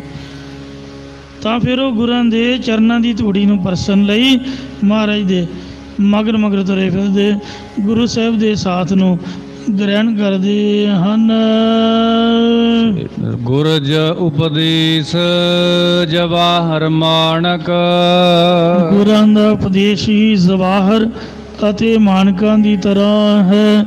ਮੱਤ ਵਿੱਚ ਰਤਨ ਜਵਾਹਰ ਮਾਣਕ, ਜੇ ਇੱਕ ਗੁਰ ਕੀ ਸਿੱਖ ਸੁਣੀ। ਸੇਵੇ ਸਿੱਖ ਸੋ ਖੋਜ ਲਹੈ, ਜੋ ਸਿੱਖ ਸਤਿਗੁਰਾਂ ਦੀ ਸੇਵਾ ਟਹਿਲ ਕਰਦਾ ਉਹ ਇਸ ਜਵਾਹਰ ਅਤੇ ਮਾਨਕ ਰੂਪ ਗੁਰਾਂ ਦੇ ਉਪਦੇਸ਼ ਦੁਆਰਾ ਹਰੀ ਨੂੰ ਲੱਭ ਲੈਂਦਾ ਹੈ, ਜਾਂ ਗੁਰਾਂ ਦੇ ਉਪਦੇਸ਼ ਦੁਆਰਾ ਸ਼ਰਵਣ ਮੰਨਣ ਨਿਧਿਆਸਨ ਰੂਪ ਮਾਣਕ ਤੇ ਗਿਆਨ ਰੂਪ ਜਵੇਹਰ ਖੋਜ ਲੈਂਦਾ ਹੈ। ਗੁਰ ਸਮਾਨ ਤੀਰਥ ਨਹੀਂ ਕੋ, ਇਹ ਭਾਈ ਤੀਰਥ ਨਾਮਣ ਜਾਓ, ਤੀਰਥ ਨਾਮ ਹੈ। ਤੀਰਥ ਸ਼ਬਦ ਵਿਚਾਰ ਅੰਤਰ ਗਿਆਨ ਹੈ, ਗੁਰ ਥਾਨ ਸਚਾ। ਸੋ ਥਾਨ ਤੀਰਥ 10 ਪੁਰਬ ਸਦਾ ਦਸਾਹਰਾ, ਹੋ ਨਾਮ ਹਰ ਕਾ ਕਦੇ ਨਾ ਛੋਡੋਂ ਦੇਹੋ ਪ੍ਰਭ ਧਰਨੀ ਤਰਾ। ਇਉਂ ਮਹਾਰਾਜ ਸਾਹਿਬ ਸੱਚੇ ਪਾਤਸ਼ਾਹ ਦੇ ਬਰਾਬਰ ਕੋਈ ਵੀ ਤੀਰਥ ਨਹੀਂ ਹੈ। ਸਾਤ ਸੰਤੋਖ ਤਾਸ ਗੁਰ ਹੋ। ਇਸ ਗੁਰੂ ਦੇ ਨਾਲ ਮਿਲ ਕੇ ਸਿੱਖ ਸੰਤੋਖ ਸੱਤ ਆਦਿਕ ਦੇਵੀ ਗੁਣਾਂ ਦਾ ਸਰੋਵਰ ਹੀ ਹੋ ਜਾਂਦੇ ਨੇ, ਜਾਂ ਸੰਤੋਖ ਆਦਿ ਗੁਣਾਂ ਦਾ ਸਰੋਵਰ, ਅਤੇ ਹਰੀ ਉਹਨਾਂ ਨੂੰ ਪ੍ਰਾਪਤ ਹੋ ਜਾਂਦਾ ਹੈ। ਵਿਸ਼ਰਾਮ ਦੇ ਕਰ ਫਰਮਾਨ ਕਰਦੇ ਨੇ। ਗੁਰ ਦਰਿਆ ਸਦਾ ਜਲ ਨਿਰਮਲ। ਗੁਰੂ ਸਾਹਿਬ ਜੀ ਦਰਿਆ ਦੀ ਤਰ੍ਹਾਂ ਦਰਵੀਭੂਤ ਨੇ। ਗੁਰ ਸਰਵਰ ਰਤਨੀ ਭਰਪੂਰੇ, ਅੰਮ੍ਰਿਤ ਸੰਤ ਚੁਗੈ ਨਹੀਂ ਦੂਰੇ। ਹਰ ਰਸ ਚੋਗ ਚੁਗੈ ਗੁਰ ਭਾਵੈ, ਸਰਵਰ ਮੈਂ ਹੰਸ ਪ੍ਰਾਨ ਬਤ ਪਾਵੈ। ਕਿਆ ਬਗ ਬਪੜਾ ਛਪੜੀ ਨਹਾਏ, ਕੀਚੜ ਡੂਬੈ ਮੈਲ ਨ ਜਾਏ। ਰਖ ਰਖ ਚਰਨ ਧਰੇ ਵਿਚਾਰੀ, ਦੁਬਦਾ ਛੋੜ ਭਏ ਨਿਰੰਕਾਰੀ।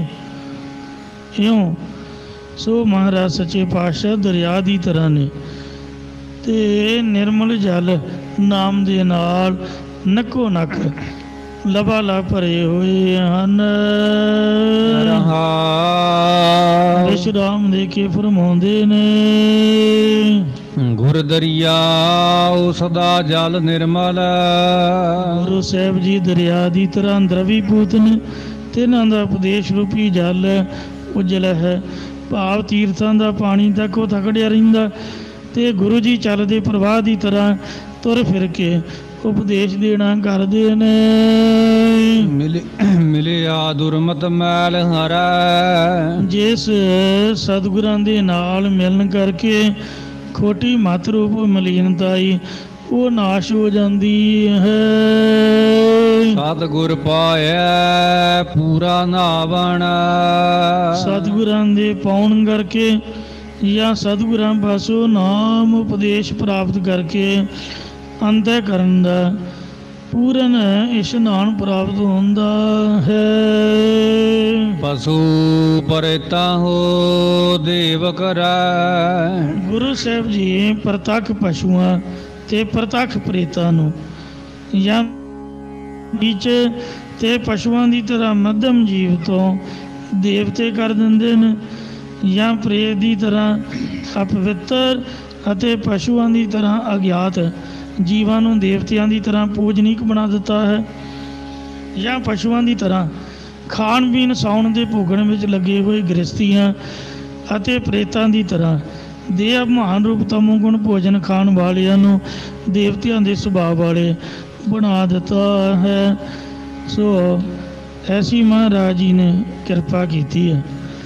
ਜਿਸ ਸਮੇਂ ਸ੍ਰੀ ਗੁਰੂ ਨਾਨਕ ਦੇਵ ਜੀ ਭੂਖੰਡ ਵਿੱਚ ਗਏ ਸਨ, ਉੱਥੇ ਸਤਿਗੁਰਾਂ ਦੇ ਕੋਲੋਂ ਕੀਰਤਨ ਦੀ ਮਧੁਰ ਆਵਾਜ਼ ਸੁਣ ਕੇ ਤਕਰੀਬਨ 5000 ਸ਼ੇਰ ਸਤਿਗੁਰਾਂ ਦੀ ਸ਼ਰਨ ਵਿੱਚ ਆਏ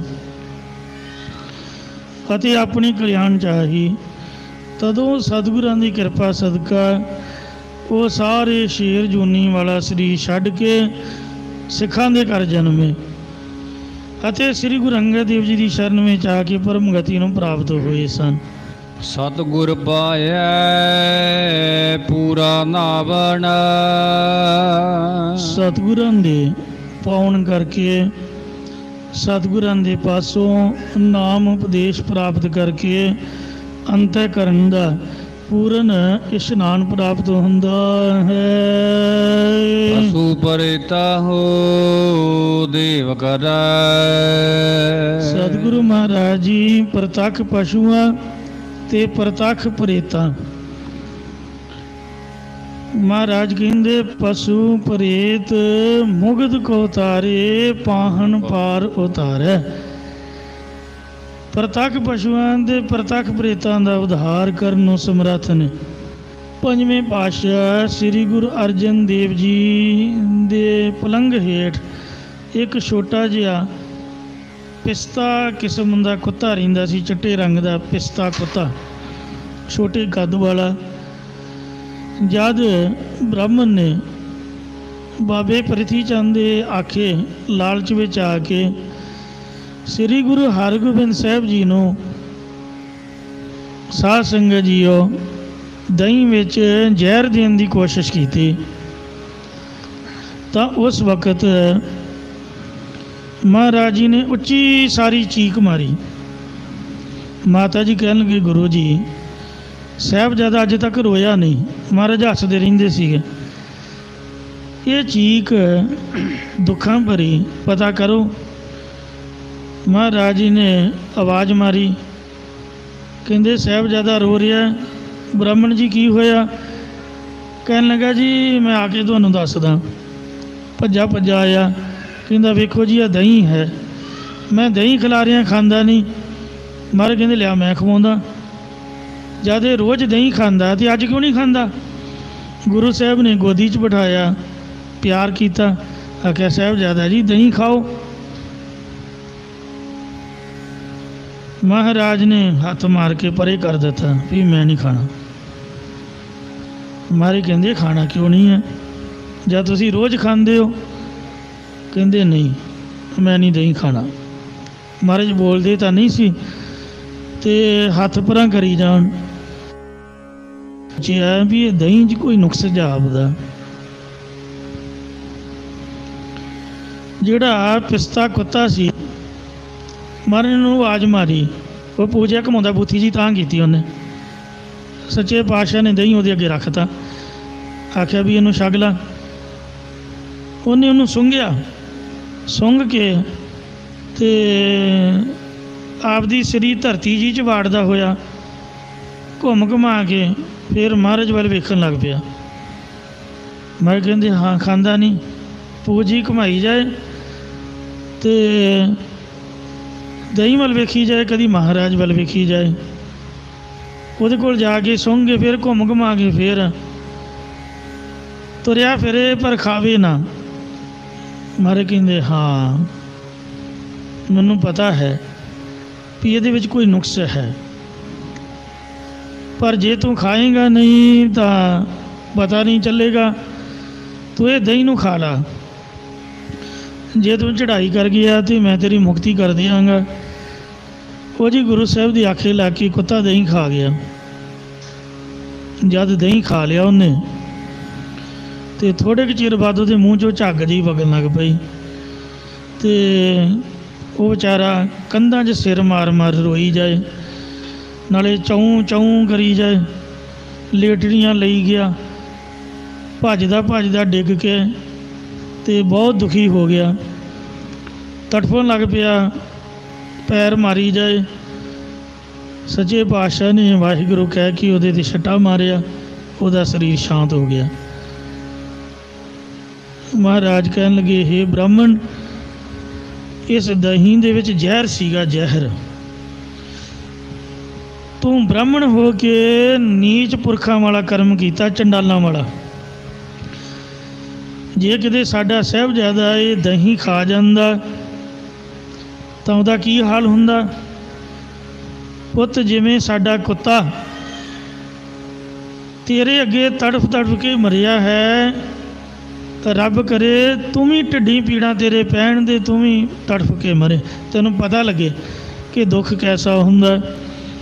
ਉਸੇ ਵਕਤ ਦੁਸ਼ਟ ਬ੍ਰਾਹਮਣ ਮੂਆ ਹੋਏ ਕੈ ਸੂਲ, ਉਹਦੇ ਪੇਟ 'ਚ ਦਰਦ ਉੱਠੀ ਅਤੇ ਉਹ ਚੜ੍ਹਾਈ ਕਰ ਗਿਆ। ਫਿਰ ਮਾਤਾ ਗੰਗਾ ਜੀ ਨੇ ਬੇਨਤੀ ਕੀਤੀ, ਸੱਚੇ ਪਾਤਸ਼ਾਹ ਹੁਣ ਸਾਨੂੰ ਤਾਂ ਪਤਾ ਵੀ ਤੁਹਾਡਾ ਵੱਡਾ ਭਾਈ ਤੁਹਾਡੇ ਨਾਲ ਈਰਖਾ ਕਰਦਾ, ਉਹਨੇ ਇਹਨੂੰ ਭੇਜਿਆ ਹੋਊਗਾ, ਇਹਨੇ ਜ਼ਹਿਰ ਦੇ ਕੇ ਸਾਹਿਬਜ਼ਾਦੇ ਨੂੰ ਮਾਰਨਾ ਚਾਹਿਆ। ਪਰ ਸੱਚੇ ਪਾਤਸ਼ਾਹ ਲੋਕਾਂ ਨੂੰ ਕੀ ਪਤਾ, ਘਰ ਦਾ ਮਾਮਲਾ ਆਪਣਾ। ਲੋਕ ਕਹਿਣਗੇ ਇਹਨਾਂ ਬ੍ਰਾਹਮਣ ਦੀ ਹੱਤਿਆ ਕਰ ਦਿੱਤੀ, ਇਸ ਵਾਸਤੇ ਆਪਣੀ ਨਿੰਦਿਆ ਹੋਊਗੀ। ਮੇਰੀ ਬੇਨਤੀ ਹੈ ਵੀ ਇਹ ਬ੍ਰਾਹਮਣ ਜਿਉਂਦਾ ਕਰ ਦਿਓ। ਸਤਿਗੁਰੂ ਜੀ ਨੇ ਉਸ ਬ੍ਰਾਹਮਣ ਨੂੰ ਜਿਉਂਦਾ ਕਰ ਦਿੱਤਾ। ਮਾਤਾ ਜੀ ਕਹਿਣ ਲੱਗੇ, ਇਹਨੂੰ ਪੁੱਛੋ ਇਹਨੇ ਦੁਸ਼ਟਪੁਣਾ ਕਿਉਂ ਕੀਤਾ?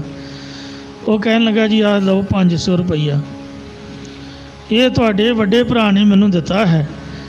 ਕਹਿੰਦਾ ਮੈਂ 500 ਹੋਰ ਦੇਵਾਂਗਾ ਤੇ ਸਾਰੀ ਉਮਰ ਦੀ ਰੋਜੀ ਰੋਟੀ ਤੈਨੂੰ ਲਾ ਦਿਆਂਗੇ, ਇੱਕ ਵਾਰ ਸਾਹਿਬਜ਼ਾਦੇ ਨੂੰ ਜ਼ਹਿਰ ਦੇ ਕੇ ਮਾਰ ਦੇ। ਸਤਿਗੁਰੂ ਜੀ ਕਹਿੰਦੇ ਤੂੰ ਇਹ ਕੰਮ ਚੰਗਾ ਨਹੀਂ ਕੀਤਾ, ਜਾ ਦੌੜ ਜਾ। ਸੋ ਕਹਿਣ ਤੋਂ ਮੁਰਾਦ ਇਹ ਹੈ ਕਿ ਗੁਰੂ ਸਾਹਿਬ ਨੇ ਉਸ ਕੂਕਰ ਨੂੰ ਵੇਖੋ ਕਿਰਪਾ ਦ੍ਰਿਸ਼ਟੀ ਪਾ ਕੇ ਮੁਕਤ ਕਰ ਦਿੱਤਾ। ਇਸ ਤੋਂ ਪਹਿਲਾਂ ਮੈਂ ਜ਼ਿਕਰ ਕਰ ਰਿਹਾ ਸੀ ਇੱਕ ਭੁੱਖੇ ਬਘਿਆੜ ਦਾ। ਲਾਹੌਰ ਦੇ ਵਿੱਚ ਰਹਿਣ ਵਾਲਾ ਦੁਨੀ ਚੰਦ ਸ਼ਾਹੂਕਾਰ, ਜੋ ਕਿ ਆਪਦੇ ਮਰੇ ਪਿਓ ਦੇ ਸਰਾਧ ਕਰ ਰਿਹਾ ਸੀ। ਸਤਿਗੁਰੂ ਨਾਨਕ ਦੇਵ ਜੀ ਉਹਦੇ ਘਰ ਅੱਗੇ ਜਾ ਕੇ ਬੈਠੇ, ਸਾਰੀ ਦਿਹਾੜੀ ਬੈਠੀ ਰਹੇ, ਪਰ ਉਹਨੇ ਗੁਰੂ ਸਾਹਿਬ ਦੇ ਵੱਲ ਧਿਆਨ ਨਾ ਦਿੱਤਾ। ਆਖਰ ਜਦ ਸਾਰਿਆਂ ਨੂੰ ਸਰਾਧ ਖਵਾ ਦਿੱਤਾ ਤੇ ਮਹਾਰਾਜ ਨੂੰ ਵੀ ਆਖਿਆ ਵੀ ਮਹਾਰਾਜ ਤੁਸੀਂ ਵੀ ਛਕ ਲਓ। ਗੁਰੂ ਸਾਹਿਬ ਕਹਿੰਦੇ ਵੀ ਇਹ ਕਾਹਦੀ ਖੁਸ਼ੀ ਵਿੱਚ? ਕਹਿੰਦਾ ਜੀ ਮੈਂ ਆਪਦੇ ਪਿਓ ਦੇ ਮਰੇ ਦੇ ਸਰਾਧ ਕਰ ਰਿਹਾ। ਮਹਾਰਾਜ ਕਹਿੰਦੇ ਵੀ ਤੈਨੂੰ ਪਤਾ ਵੀ ਤੇਰਾ ਪਿਓ ਕਿੱਥੇ ਹੈ? ਕਹਿੰਦੇ ਜੀ ਨਹੀਂ। ਮਹਾਰਾਜ ਕਹਿੰਦੇ ਉਹ ਬਘਿਆੜ ਦੀ ਜੂਨੇ ਪਿਆ, 7 ਦਿਨਾਂ ਦਾ ਭੁੱਖਾ, 7 ਦਿਨ ਹੋ ਗਏ ਉਹਨੂੰ ਰੋਟੀ ਖਾਦਿਆਂ ਨੂੰ, ਆਪਣਾ ਜੋ ਉਹਦਾ ਭੋਜਨ ਮਾਸ ਆਦਿ ਖਾਦਿਆਂ ਨੂੰ, ਭੁੱਖਾ ਬੈਠਾ ਹੈ। ਕਹਿੰਦੇ ਜੀ ਹੈ ਮੇਰਾ ਪਿਓ ਤਾਂ ਬੜਾ ਧਰਮਾਤਮਾ ਸੀਗਾ, ਉਹ ਬਘਿਆੜ ਕਿਵੇਂ ਬਣ ਗਿਆ? ਮਹਾਰਾਜ ਕਹਿੰਦੇ ਤੈਨੂੰ ਆਪ ਹੀ ਦੱਸੂਗਾ। ਗੁਰੂ ਸਾਹਿਬ ਨੇ ਆਪ ਦਾ ਸੀਤ ਪ੍ਰਸ਼ਾਦ ਦੁਨੀ ਚੰਦ ਵਾਸਤੇ ਉਹਦੇ ਮੁੰਡੇ ਦੇ ਹੱਥ ਭੇਜਿਆ, ਆਖਿਆ ਜਾ ਲੈ ਜਾ, ਸਾਡਾ ਇਹ ਸੀਤ ਪ੍ਰਸ਼ਾਦ ਛਕ ਕੇ ਉਹਦਾ ਸਰੀਰ ਛੁੱਟ ਜਾਏਗਾ ਤੇ ਤੂੰ ਡਰੀ ਨਾ, ਉਹ ਤੈਨੂੰ ਕੁਝ ਨਹੀਂ ਆਖੇਗਾ, ਤੂੰ ਉਹਦੇ ਕੋਲ ਜਾ। ਜਿਸ ਵਕਤ ਬਘਿਆੜ ਕੋਲ ਗਿਆ ਤੇ ਉਹਨੇ ਗੁਰੂ ਮਹਾਰਾਜ ਦਾ ਸੀਤ ਪ੍ਰਸ਼ਾਦ ਉਹਦੇ ਅੱਗੇ ਰੱਖਿਆ। ਉਹ ਭੋਜਨ ਮੂੰਹ ਦੇ ਵਿੱਚ ਪਾ ਕੇ ਬਘਿਆੜ ਦੀ ਜੂਨ ਛੁੱਟ ਗਈ। ਉਹਦੇ ਵਿੱਚੋਂ ਜਿਹੜੀ ਦੇਵਰੂ ਪ੍ਰਕਾਸ਼ ਨਿਕਲਿਆ। ਆਖਿਆ ਪਿਤਾ ਜੀ ਤੇਰੀ ਇਹ ਹਾਲਤ ਕਿਵੇਂ ਹੋਈ? ਕਹਿਣ ਲੱਗਾ ਜਦ ਮੈਂ ਮਰਨ ਲੱਗਾ, ਗਵਾਂਢੀਆਂ ਘਰ ਮੱਛੀ ਰਿੱਝ ਰਹੀ ਸੀ, ਮੱਛੀ ਮਾਸ ਰਿੱਝਣ ਦੀ ਮੈਨੂੰ ਗੰਧ ਆਈ ਤਾਂ ਮੇਰੇ ਮਨ ਦੇ ਵਿੱਚ ਮਾਸ ਖਾਣ ਦੀ ਇੱਛਾ ਪ੍ਰਗਟ ਹੋਈ, ਪਰ ਉਮਰ ਮੇਰੀ ਪੂਰੀ ਹੋ ਗਈ, ਇਸ ਕਰਕੇ ਰੱਬ ਨੇ ਮਾਸ ਖਾਣ ਵਾਲੀ ਜੋੜ ਬਘਿਆੜ ਦੀ ਜੂਨੇ ਮੈਨੂੰ ਪਾ ਦਿੱਤਾ। ਪਰ ਹੁਣ ਗੁਰੂਆਂ ਦੇ ਗੁਰੂ ਅਕਾਲ ਪੁਰਖ ਦਾ ਸਰਗੁਣ ਰੂਪ ਸ੍ਰੀ ਗੁਰੂ ਨਾਨਕ ਦੇਵ ਮਹਾਰਾਜ ਜੀ ਤੇਰੇ ਘਰ ਆਏ ਨੇ, ਉਹਨਾਂ ਦਾ ਸੀਤ ਪ੍ਰਸ਼ਾਦ ਛਕ ਕੇ ਮੇਰੀ ਮੁਕਤੀ ਹੋਈ ਹੈ। ਮੈਂ ਸੱਚਖੰਡ ਚੱਲਿਆ, ਤੂੰ ਉਹਨਾਂ ਦੇ ਪੈਰ ਫੜ ਲਾ। ਫਿਰ ਉਹ ਮਹਾਰਾਜ ਦੇ ਆ ਕੇ ਉਹਨੇ ਚਰਨ ਫੜੇ, ਕਹਿੰਦਾ ਜੀ ਮੇਰੀ ਕਲਿਆਣ ਕਰੋ। ਮਹਾਰਾਜ ਕਹਿੰਦੇ ਪੁੱਤ ਜਿਹੜਾ 7 ਲੱਖ ਰੁਪਈਆ ਤੂੰ ਜਮ੍ਹਾਂ ਕੀਤਾ ਗਰੀਬਾਂ ਦਾ ਘਾਣ ਕਰਕੇ, ਬਾਣੀਆਂ ਕੀ ਕਰਦੇ ਨੇ? ਜੱਟ ਵਿਚਾਰਾ ਗਰਮੀਆਂ ਸਰਦੀਆਂ ਦਿਨ ਰਾਤ ਮਰਦਾ ਰਹਿੰਦਾ ਤੇ ਉਹਦਾ ਕਰਜ਼ਾ ਹੀ ਮਸਾਂ ਪੂਰਾ ਕਰਦੇ ਨੇ, ਵਿਆਜ ਬੂਝ ਪਾ ਕੇ ਕਹਿਣਾ ਵੀ ਤੇਰੇ ਪੈਸੇ ਮਸਾਂ ਹੀ ਪੂਰੇ ਹੋਏ ਨੇ, ਪੱਲੇ ਵਿਚਾਰੇ ਦੇ ਕੱਖ ਵੀ ਨਹੀਂ ਪੈਂਦਾ। ਫਿਰ ਦੁਬਾਰਾ ਤੋਂ ਪੈਸੇ ਲੈਣੇ ਸ਼ੁਰੂ ਕਰ ਦਿੰਦੇ, ਇਉਂ ਵਿਆਜ 'ਤੇ ਵਿਆਜ ਠੋਕੀ ਜਾਂਦੇ ਨੇ। ਅਤੇ ਜਦੋਂ ਚੀਜ਼ ਸਸਤੀ ਹੋਵੇ ਉਦੋਂ ਜਮ੍ਹਾਂ ਕਰੀ ਜਾਂਦੇ ਨੇ, ਜਦੋਂ ਉਹਦੀ ਸ਼ਾਰਟੇਜ ਹੋ ਜਾਏ ਆਪੇ ਹੀ ਮਾਰਕੀਟ ਦੇ ਵਿੱਚ ਜਮ੍ਹਾਂਖੋਰੀ ਕਰਕੇ ਚੀਜ਼ ਮੁਕਾ ਦੇਣੀ। ਜਦੋਂ ਡਿਮਾਂਡ ਜ਼ਿਆਦਾ ਹੋਣੀ ਫਿਰ ਉਹਨੂੰ ਮਹਿੰਗੇ ਭਾਅ 'ਤੇ ਗਰੀਬਾਂ ਦੀ ਲੁੱਟ ਖਸੁੱਟ ਕਰਨੀ। ਕਈਆਂ ਨੂੰ ਮੈਂ ਵੇਖਿਆ ਕਮਰੇ ਪੀਪੀਆਂ ਨਾਲ ਭਰੇ ਹੋਣਗੇ ਦੇਸੀ ਘਿਓ ਦੇ, ਜਦੋਂ ਗਰਮੀਆਂ ਆਉਂਦੀਆਂ ਉਦੋਂ ਕਹਿੰਦੇ ਮਹਿੰਗੇ ਭਾਅ ਵੇਚਾਂਗੇ। ਹਾਂ ਹੋਰ ਵੀ ਚੀਜ਼ਾਂ ਵਸਤੂਆਂ ਪਹਿਲਾਂ ਸਰਕਾਰ ਸਾਡੀ ਨੇ ਕਾਨੂੰਨ ਬੰਨ੍ਹ ਦਿੱਤਾ ਸੀ ਕਿ ਕੋਈ ਜਮ੍ਹਾਂਖੋਰੀ ਨਹੀਂ ਕਰ ਸਕਦਾ, ਪਰ ਹੁਣ ਫਿਰ ਢਿੱਲਾ ਛੱਡ ਦਿੱਤਾ ਵੀ ਜੋ ਮਰਜ਼ੀ ਜਮ੍ਹਾਂ ਕਰੋ, ਲੋਕਾਂ ਕੋਲ ਪੈਸਾ ਬਥੇਰਾ। ਉਹ ਵਸਤੂਆਂ ਦੀ ਜਮ੍ਹਾਂਖੋਰੀ ਕਰਕੇ ਅਤੇ ਸ਼ਾਰਟੇਜ ਕਰਕੇ ਮਹਿੰਗਾਈ ਕਰਦੇ ਨੇ। ਗੁਰੂ ਸਾਹਿਬ ਕਿਰਪਾ ਕਰਨ, ਸਾਨੂੰ ਸਮੱਤ ਬਖਸ਼ਣ। ਇੱਕ ਸਾਧ ਸੰਗਤ ਜੀ ਭਾਈ ਕੀਰਤੀਆ ਨਾਮ ਦਾ ਸਿੱਖ ਕਲਗੀਧਰ ਮਹਾਰਾਜ ਦਾ ਚੌਰ ਬਰਦਾਰ ਸੀਗਾ। ਇੱਕ ਵਾਰ ਕੋਈ ਰਿਸ਼ ਵਾਲਾ ਆਇਆ ਅਤੇ ਗੁਰੂ ਸਾਹਿਬ ਦੇ ਪਾਵਨ ਸੀਸ 'ਤੇ ਚੌਰ ਕਰ ਰਿਹਾ ਸੀ। ਉਹਨੇ ਰਿਸ਼ ਨੂੰ ਬੜਾ ਸੋਹਣਾ ਨਚਾਇਆ ਅਤੇ ਕੀਰਤੀਆ ਹੱਸੀ ਜਾਏ। ਮਹਾਰਾਜ ਦੀ ਹਜ਼ੂਰੀ 'ਚ ਦੰਦ ਨਹੀਂ ਕੱਢਣੇ ਚਾਹੀਦੇ, ਨਾ ਤਾਂ ਦੰਦ ਕੱਢੋ ਅਤੇ ਨਾ ਹੀ ਰੋਵੋ। ਰੋਣਾ ਅਤੇ ਹੱਸਣਾ ਦੋਨੇ ਮਨ੍ਹਾ ਹਨ। ਬੀ ਸੀਰੀਅਸ ਅਤੇ ਬੀ ਸਾਇਲੈਂਟ। ਬੜੇ ਪਿਆਰ ਅਤੇ ਸਤਿਕਾਰ ਵੈਰਾਗ ਦੀ ਅਵਸਥਾ ਵਿੱਚ ਚੌਂਕੜਾ ਮਾਰ ਕੇ ਨੀਵੇਂ ਧਿਆਨ ਦੇ ਨਾਲ ਸਿਮਰਨ ਭਜਨ ਕਰਨਾ ਚਾਹੀਦਾ ਹੈ। ਜਿਵੇਂ ਬਜ਼ੁਰਗਾਂ ਦੀ ਹਜ਼ੂਰੀ ਦੇ ਵਿੱਚ ਬੜੀ ਸ਼ਰਮ ਦੇ ਨਾਲ, ਲੱਜਿਆ ਦੇ ਨਾਲ ਆਪਾਂ ਰਹਿੰਦੇ ਆ। ਇਉਂ ਗੁਰੂਆਂ ਦੇ ਗੁਰੂ ਬਜ਼ੁਰਗ ਗੁਰੂ ਸਾਹਿਬ ਨੇ, ਇਹਨਾਂ ਦੀ ਹਜ਼ੂਰੀ 'ਚ ਉੱਚੀ ਨਹੀਂ ਬੋਲਣਾ, ਹੱਸਣਾ ਨਹੀਂ। ਜਦ ਬਹੁਤਾ ਹੀ ਹੱਸੀ ਜਾਏ ਤੇ ਮਹਾਰਾਜ ਨੇ ਮੂੰਹ ਵੱਲ ਵੇਖਿਆ, ਆਖਿਆ ਵੀ ਤੂੰ ਚੌਰ ਕਰ ਰਿਹਾ, ਸੇਵਾ ਕਰ ਰਿਹਾ, ਵੀ ਕੀ ਕਰ ਰਿਹਾ? ਜਾਂ ਤਾਂ ਬੰਦਾ ਚੌਰ ਰੱਖ ਦੇ ਤੇ ਹੱਸ ਲਾ ਜਿੰਨਾ ਹੱਸਣਾ। ਸਿਰ 'ਤੇ ਖਲੋ ਕੇ ਹੱਸੀ ਜਾਣਾ ਕੋਈ ਚੰਗਾ ਥੋੜ੍ਹਾ ਲੱਗਦਾ, ਵੇਖਣ ਵਾਲੇ ਨੂੰ ਬੁਰਾ ਲੱਗਦਾ। ਕਹਿੰਦਾ ਜੀ ਰਿਛ ਬੜਾ ਸੋਹਣਾ ਨੱਚ ਰਿਹਾ, ਮੈਨੂੰ ਹਾਸਾ ਰੁਕ ਹੀ ਨਹੀਂ ਰਿਹਾ, ਇੰਨਾ ਹਾਸਾ ਆ ਰਿਹਾ। ਕਹਿੰਦੇ ਪੋਤੇ ਤੇਰਾ ਹੀ ਪਿਓ ਸੋਭਾ ਰਾਮ, ਸੋਭਾ ਰਾਮ ਹੀ ਹੋਏ? ਕਹਿੰਦਾ ਜੀ ਹੈ, ਮੇਰਾ ਪਿਤਾ ਦਾ, ਆਪ ਜੀ ਦੇ ਪਿਤਾ ਦਾ ਹਜ਼ੂਰੀ ਸਿੱਖ ਸੀਗਾ, ਇਹ ਬਘਿਆੜ ਕਿਵੇਂ ਬਣਿਆ? ਮਹਾਰਾਜ ਕਹਿੰਦੇ ਇਹਨੂੰ ਪੁੱਛ ਲਾ, ਇਹ ਆਪੇ ਦੱਸੂਗਾ। ਕਹਿੰਦਾ ਜੀ ਆ ਤੁਹਾਡਾ ਚੌਰ ਤੇ ਮੇਰਾ ਟੇਕਿਆ ਮੱਥਾ, ਪੱਕੀ ਫਤਿਹ। ਵੀ ਜੇ ਪਿਓ ਮੇਰਾ ਬਘਿਆੜ ਬਣਿਆ ਤੇ ਮੈਂ ਤਾਂ ਕੋਈ ਕੁੱਤਾ ਬਿੱਲਾ ਬਣੂੰਗਾ, ਸੇਵਾ ਦਾ ਕੀ ਫਾਇਦਾ ਹੋਇਆ? ਮਹਾਰਾਜ ਕਹਿੰਦੇ ਗੁੱਸੇ ਕਾਹਤੋਂ ਹੁੰਦਾ, ਇਹਨੂੰ ਪੁੱਛ ਤਾਂ ਸਹੀ। ਕਹਿੰਦੇ ਜੀ ਹੁਣ ਕਿਵੇਂ ਦੱਸੂਗਾ? ਮਹਾਰਾਜ ਕਹਿੰਦੇ ਆਪੇ ਦੱਸੂਗਾ। ਜਾਂ ਉਹਦੇ ਕੋਲ ਮੁੱਲ ਖਰੀਦ ਕੇ ਲਿਆ, ਉਹਨੂੰ ਪੁੱਛ ਵੀ ਕਿੰਨਾ ਮੁੱਲ ਲੈਣਾ। ਉਹਨੇ ਕਦੀ 100 ਰੁਪਈਆ ਮੰਗੇ, ਕਦੀ 200 ਮੰਗੇ, ਕਦੀ ਉਹਨੇ 500 ਮੰਗਿਆ। ਆਪ ਦਾ ਰੇਟ ਬਦਲੀ ਜਾਏ। ਮਹਾਰਾਜ ਨੇ ਆਖਿਆ ਵੀ 500 ਰੁਪਏ ਉਹਦੀ ਝੋਲੀ ਪਾਓ ਤੇ ਬਘਿਆੜ ਲੈ ਲਓ। ਰਿਛ ਵਾਹਿਗੁਰੂ, ਉਹ ਜਿਹੜਾ ਰਿਛ ਸੀ 500 ਰੁਪਈਆ ਉਹਦਾ ਮੁੱਲ ਦੇ ਕੇ ਮਹਾਰਾਜ ਨੇ ਖਰੀਦ ਲਿਆ। ਉਹਦੇ 'ਤੇ ਪਾਣੀ ਦਾ ਛੱਟਾ ਮਾਰਿਆ, ਆਪ ਦਾ ਸੀਤ ਪ੍ਰਸ਼ਾਦ ਦਿੱਤਾ ਤੇ ਸਾਧ ਸੰਗਤ ਜੀਓ ਉਹ ਸਰੀਰ ਛੱਡ ਗਿਆ। ਉਹਦੇ ਵਿੱਚੋਂ ਪ੍ਰਕਾਸ਼ ਨਿਕਲਿਆ, ਦੇਬਰੂ ਨਿਕਲੀ। ਉਹਨੇ ਦੱਸਿਆ ਕਿ ਇਹ ਮਹਾਰਾਜ ਆਪ ਦੀ ਬੜੀ ਕਿਰਪਾ ਹੋਈ ਹੈ, ਹੁਣ ਮੈਂ ਸੱਚਖੰਡ ਨੂੰ ਚੱਲਿਆ। ਮੈਂ ਗੁਰੂ ਤੇਗ ਬਹਾਦਰ ਜੀ ਦੀ ਹਜ਼ੂਰੀ ਵਿੱਚ ਇੱਕ ਦਿਨ ਕੜਾਹ ਪ੍ਰਸ਼ਾਦ ਵਰਤਾ ਰਿਹਾ ਸੀ। ਪ੍ਰਸ਼ਾਦ ਵਰਤਾਉਂਦਿਆਂ ਹੋਇਆਂ ਇੱਕ ਭਾਈ ਧੰਨਾ ਨਾਮ ਦਾ ਲੇਬ ਵਾਲਾ ਸਿੱਖ ਉੱਥੋਂ ਦੀ ਨਿਕਲਿਆ। ਵਪਾਰੀ ਬੰਦਾ ਸੀ, ਗੱਡਿਆਂ ਨਾਲ ਗੱਡਾ ਰਲਾ ਕੇ ਗੁੜ ਦੀ ਭੇਲੀ ਲੈ ਕੇ, ਰੋੜੀ ਲੈ ਕੇ ਉਹਨੇ ਸੋਚਿਆ ਵੀ ਮਹਾਰਾਜ ਦਾ ਦੀਵਾਨ ਲੱਗਿਆ ਹੋਇਆ, ਚਲੋ ਜਾਂਦੀ ਬਾਕੀ ਮੱਥਾ ਹੀ ਟੇਕ ਜਾਓ। ਜਦੋਂ ਮੱਥਾ ਟੇਕਣ ਆਇਆ, ਗੁਰੂ ਸਾਹਿਬ ਦੇ ਚਰਨਾਂ 'ਚ ਗੁੜ ਦੀ ਰੋੜੀ ਰੱਖ ਕੇ ਮੱਥਾ ਟੇਕ ਕੇ ਸੋਚਿਆ ਵੀ ਪ੍ਰਸ਼ਾਦ ਲੈ ਲਵਾਂ। ਕਾਲੀ ਦੇ ਨਾਲ ਜਦ ਉਹਨੇ ਪ੍ਰਸ਼ਾਦ ਦੀ ਮੰਗ ਕੀਤੀ ਤੇ ਉਹਦਾ ਜਿਹੜਾ ਚਿਹਰਾ ਸੀ, ਦਾੜਾ ਸੀ, ਰਸਤੇ ਵਿੱਚ ਤੁਰੇ ਜਾਂਦਿਆਂ ਘੱਟਾ ਪੈਣ ਕਰਕੇ ਭੂਸਲੇ ਰੰਗ ਦਾ ਹੋਇਆ ਪਿਆ ਸੀ। ਮੈਂ ਉਹਨੂੰ ਆਖਿਆ ਕਿ ਕੀ ਤੂੰ ਰਿਛ ਵਾਂਗ ਸੰਗਤਾਂ ਦੇ ਚੜ੍ਹੀ ਜਾਂਦਾ ਹੈ, ਪਿੱਛੇ ਹੋ ਕੇ ਨਹੀਂ ਬੈਠ ਸਕਦਾ? ਵਾਰੀ ਆਊਗੀ ਤੈਨੂੰ ਮਿਲ ਜਾਊਗਾ ਪ੍ਰਸ਼ਾਦ। ਉਹਨੇ ਸੋਚਿਆ ਵੀ ਗੱਡਾ ਮੇਰਾ ਜਾ ਰਿਹਾ ਤੇ ਜੇ ਮੈਂ ਬੈਠ ਗਿਆ ਤੇ ਮੁੜ ਕੇ ਭੱਜ ਕੇ ਵੀ ਰਲਣਾ ਔਖਾ ਹੋਏਗਾ। ਜਦ ਮੈਂ ਗੁੱਸੇ 'ਚ ਬਚਨ ਕੀਤਾ, ਉਹਨੇ ਮੇਰੇ ਮੂੰਹ ਵੱਲ ਵੇਖਿਆ, ਆਖਿਆ ਗੁੱਸੇ ਕਿਉਂ ਹੁੰਦਾ ਗੁਰਮੁਖਾ? ਤੂੰ ਗੁਰੂ ਮਹਾਰਾਜ ਦੀ ਹਜ਼ੂਰੀ 'ਚ ਮੈਨੂੰ ਸ਼ਰਾਪ ਦੇ ਰਿਹਾ, ਮੈਨੂੰ ਰਿਛ ਬੋਲ ਰਿਹਾ? ਓਏ ਇਸ ਤਰ੍ਹਾਂ ਥੋੜ੍ਹਾ ਬੋਲੀਦਾ। ਮਹਾਰਾਜ ਦੇ ਸਿੱਖਾਂ ਦੇ ਵਚਨ ਸੱਤ ਹੋ ਜਾਂਦੇ ਨੇ। ਮੈਂ ਤੇਰੇ ਆਖੇ ਰਿਛ ਕਿਉਂ ਬਣਾ ਬਈ? ਮੈਂ ਤਾਂ ਗੁਰੂ ਸਾਹਿਬ ਦਾ ਸਿੱਖ, ਜਪਜੀ ਸਾਹਿਬ ਦਾ ਪਾਠ ਕਰਦਾ, ਮੈਂ ਤਾਂ ਨਹੀਂ ਰਿਛ ਬਣੂੰਗਾ। ਗੁਰੂ ਜੀ ਮੈਨੂੰ ਬਖਸ਼ ਲੈਣ, ਰਿਛ ਬਣੇ ਤੂੰ ਉਲਟਾ ਬੋਲਣ ਵਾਲਾ। ਤੈਨੂੰ ਲੱਗੇ ਪਤਾ ਕਿ ਸਿੱਖਾਂ ਨੂੰ ਕਿਵੇਂ ਗੁੱਸੇ ਵਿੱਚ ਉਲਟਾ ਬੋਲੀਦਾ। ਬਸ ਉਹ ਇੰਨਾ ਕਹਿ ਕੇ ਥੱਲੇ ਕਿਣਕਾ ਡਿੱਗਿਆ, ਮੂੰਹ 'ਚ ਪਾ ਕੇ ਤੁਰਦਾ ਲੱਗਿਆ। ਉਹ ਸਿੱਖ ਦੇ ਸ਼ਰਾਬ ਕਰਕੇ ਇਹ ਰਿਛ ਬਣਿਆ ਤੇ ਕਹਿਣ ਲੱਗਾ ਵੀ ਹੁਣ ਮੈਂ ਰਿਛ ਦੀ ਜੂਨ ਗੁਰੂ ਸਾਹਿਬ ਦੀ ਕਿਰਪਾ ਦੀ ਦ੍ਰਿਸ਼ਟੀ ਪਾ ਕੇ ਕਿਰਪਾ ਕਟਾਖ ਅਵਲੋਕਨ ਕੀਨੋ ਦਾਸ ਕਾ ਦੁੱਖ ਵਧਾਰਿਓ। ਕੜਾਹ ਪ੍ਰਸ਼ਾਦ ਦਾ ਕਿਣਕਾ ਛਕ ਕੇ ਇਹ ਹੁਣ ਮੈਂ ਛੱਡੀ ਹੈ।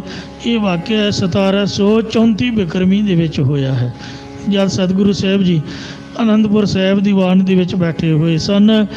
ਇਹ ਰਿਛ ਨੂੰ ਨਚਾਉਣ ਵਾਲਾ ਕਲੰਦਰ ਉੱਥੇ ਨਚਾਉਣ ਵਾਸਤੇ ਖੇਡ ਕਰਨ ਲਈ ਆਇਆ ਸੀਗਾ ਤੇ ਮਹਾਰਾਜ ਨੇ ਕਿਰਪਾ ਕਰਕੇ ਉਹ ਭਾਈ ਕੀਰਤੀ ਦੇ ਪਿਤਾ ਸੋਭਾ ਰਾਮ ਦੀ ਉਸਤਤੀ ਕੀਤੀ। ਕਿਉਂ ਸਾਧ ਸੰਗਤ ਜੀਓ, ਗੁਰੂ ਸਾਹਿਬ ਜੀ ਦਾ ਬਚਨ ਹੈ, ਸਤਿਗੁਰ ਪਾਇਆ ਪੂਰਾ ਨਾਵਣ, ਸਤਿਗੁਰਾਂ ਦੇ ਪਾਉਣ ਤੋਂ ਪੂਰਾ ਇਸ਼ਨਾਨ ਹੁੰਦਾ ਹੈ। ਪਸ਼ੂ ਪਰਿਤੋ ਦੇਵ ਕਰੈ ਕਰੈ, ਮਹਾਰਾਜ ਪਸ਼ੂਆਂ ਅਤੇ ਪ੍ਰੇਤਾਂ ਤੋਂ ਦੇਵਤੇ ਬਣਾ ਦਿੰਦੇ ਹਨ। ਸੋ ਗੁਰੂ ਸਾਹਿਬ ਦੀ ਕਿਰਪਾ ਹੁੰਦੀ ਹੈ। ਮਹਾਰਾਜ ਸੱਚੇ ਪਾਤਸ਼ਾਹ ਬੰਦਿਆਂ ਨੂੰ ਤਾਂ ਤਾਰਨਾ ਹੀ ਤਾਰਨਾ। ਮਿਰਤਕ ਕੋ ਪਾਇਓ ਤਨ ਸਾਸਾ, ਬਿਸਰਤੀ ਆਨ ਮਿਲਾਇਆ। ਪਸ਼ੂ ਪ੍ਰੇਤ ਮੁਗਧ ਪਏ ਸਰੋਤੇ, ਹਰਨਾਮਾ ਮੁਖ ਗਾਇਆ। ਗੁਰੂ ਸਾਹਿਬ ਦੇ ਘੋੜੇ ਬ੍ਰਹਮ ਗਿਆਨੀ ਹੁੰਦੇ ਸੀ। ਮਹਾਰਾਜ ਦੇ ਫੁਰਨੇ ਮੁਤਾਬਕ ਜਿੱਧਰ ਨੂੰ ਫੁਰਨਾ ਹੋਣਾ ਉੱਧਰ ਨੂੰ ਚੱਲਿਆ ਕਰਦੇ ਸੀਗੇ। ਉਹ ਦਿਲਬਾਗ ਤੇ ਗੁਲਬਾਗ ਜਿਹੜੇ ਘੋੜੇ ਸੀਗੇ, ਵਿਧੀ ਚੰਦ ਬਾਬਾ ਇੱਕ ਲਿਆਇਆ, ਦੂਜਾ ਰੋਣ ਲੱਗ ਪਿਆ। ਮਹਾਰਾਜ ਇਹਨਾਂ ਨੂੰ ਸਮਝਾਇਆ ਵੀ ਰੋਣਾ ਕਿਉਂ ਭਾਈ, ਗੁਰਦੁਆਰੇ ਆ ਕੇ ਕੋਈ ਭੁੱਖਾ ਨਹੀਂ ਰਹਿੰਦਾ, ਤੂੰ ਪ੍ਰਸ਼ਾਦਾ ਆਪਣਾ ਪੱਠੇ ਆਦਿਕ ਛਕ ਲਾ, ਤੇਰਾ ਸਾਥੀ ਮੈਂ ਤੈਨੂੰ ਮਿਲਾਉਂਦਾ ਹਾਂ। ਮਹਾਰਾਜ ਨੇ ਵਿਧੀ ਚੰਦ ਬਾਬੇ ਨਾਲ ਕਹਿੰਦੇ, ਬਾਬਾ ਜੀ ਆਪਾਂ ਇਹਦਾ ਸ਼ਰਾਪ ਲੈ ਰਹੇ, ਵਿਚਾਰਾ ਰੋਈ ਜਾ ਰਿਹਾ, ਇੱਥੇ ਰੋ ਰਿਹਾ ਉਹ ਉੱਥੇ ਰੋ ਰਿਹਾ ਹੋਊਗਾ, ਇਹਨਾਂ ਦਾ ਪ੍ਰੇਮ ਬੜਾ, ਜਾਂ ਤੂੰ ਇਹਨੂੰ ਲੈ ਜਾ ਉੱਥੇ ਛੱਡਿਆ ਤੇ ਜਾਂ ਉਹਨੂੰ ਇੱਥੇ ਲੈ ਜਾ। ਕਹਿੰਦਾ ਜੀ ਇਹ ਤਾਂ ਉੱਥੇ ਨਹੀਂ ਜਾਊਗਾ, ਉਹ ਇੱਥੇ ਆ ਜਾਊਗਾ। ਫਿਰ ਦੋਨਾਂ ਨੂੰ ਮਹਾਰਾਜ ਨੇ ਮਿਲਾਇਆ, ਥਾਪੜਾ ਦਿੱਤਾ। ਫਿਰ ਇੱਕ ਜਿਹੜਾ ਘੋੜਾ ਸੀਗਾ ਉਹ ਗੁਰੂਸਰ ਮਹਾਰਾਜ ਜੰਗ ਦੇ ਵਿੱਚ ਬਹੁਤੇ ਸ਼ਸਤਰ ਲੱਗਣ ਤੋਂ ਸ਼ਹੀਦ ਹੋ ਗਿਆ।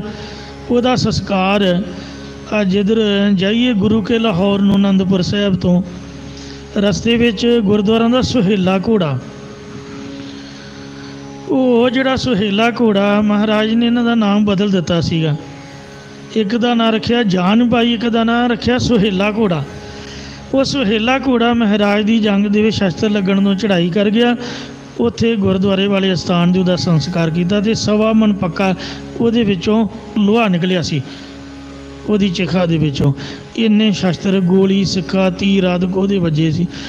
ਦੂਜਾ ਫੇਰ ਰੋਣ ਲੱਗ ਪਿਆ ਅਤੇ ਮਹਾਰਾਜ ਨੂੰ ਬ੍ਰਹਮ ਗਿਆਨ ਕਰਾਇਆ ਸੀ, ਬੰਦਿਆਂ ਵਾਂਗ ਉਪਦੇਸ਼ ਦਿੱਤਾ ਸੀ ਕਿ ਸਰੀਰ ਨਾਸ਼ਵੰਤ ਨੇ ਭਾਈ, ਸਰੀਰਾਂ ਦਾ ਮੋਹ ਨਹੀਂ ਕਰੀਦਾ ਅਤੇ ਤੂੰ ਚੜ੍ਹਦੀ ਕਲਾ 'ਚ ਰਹੋ।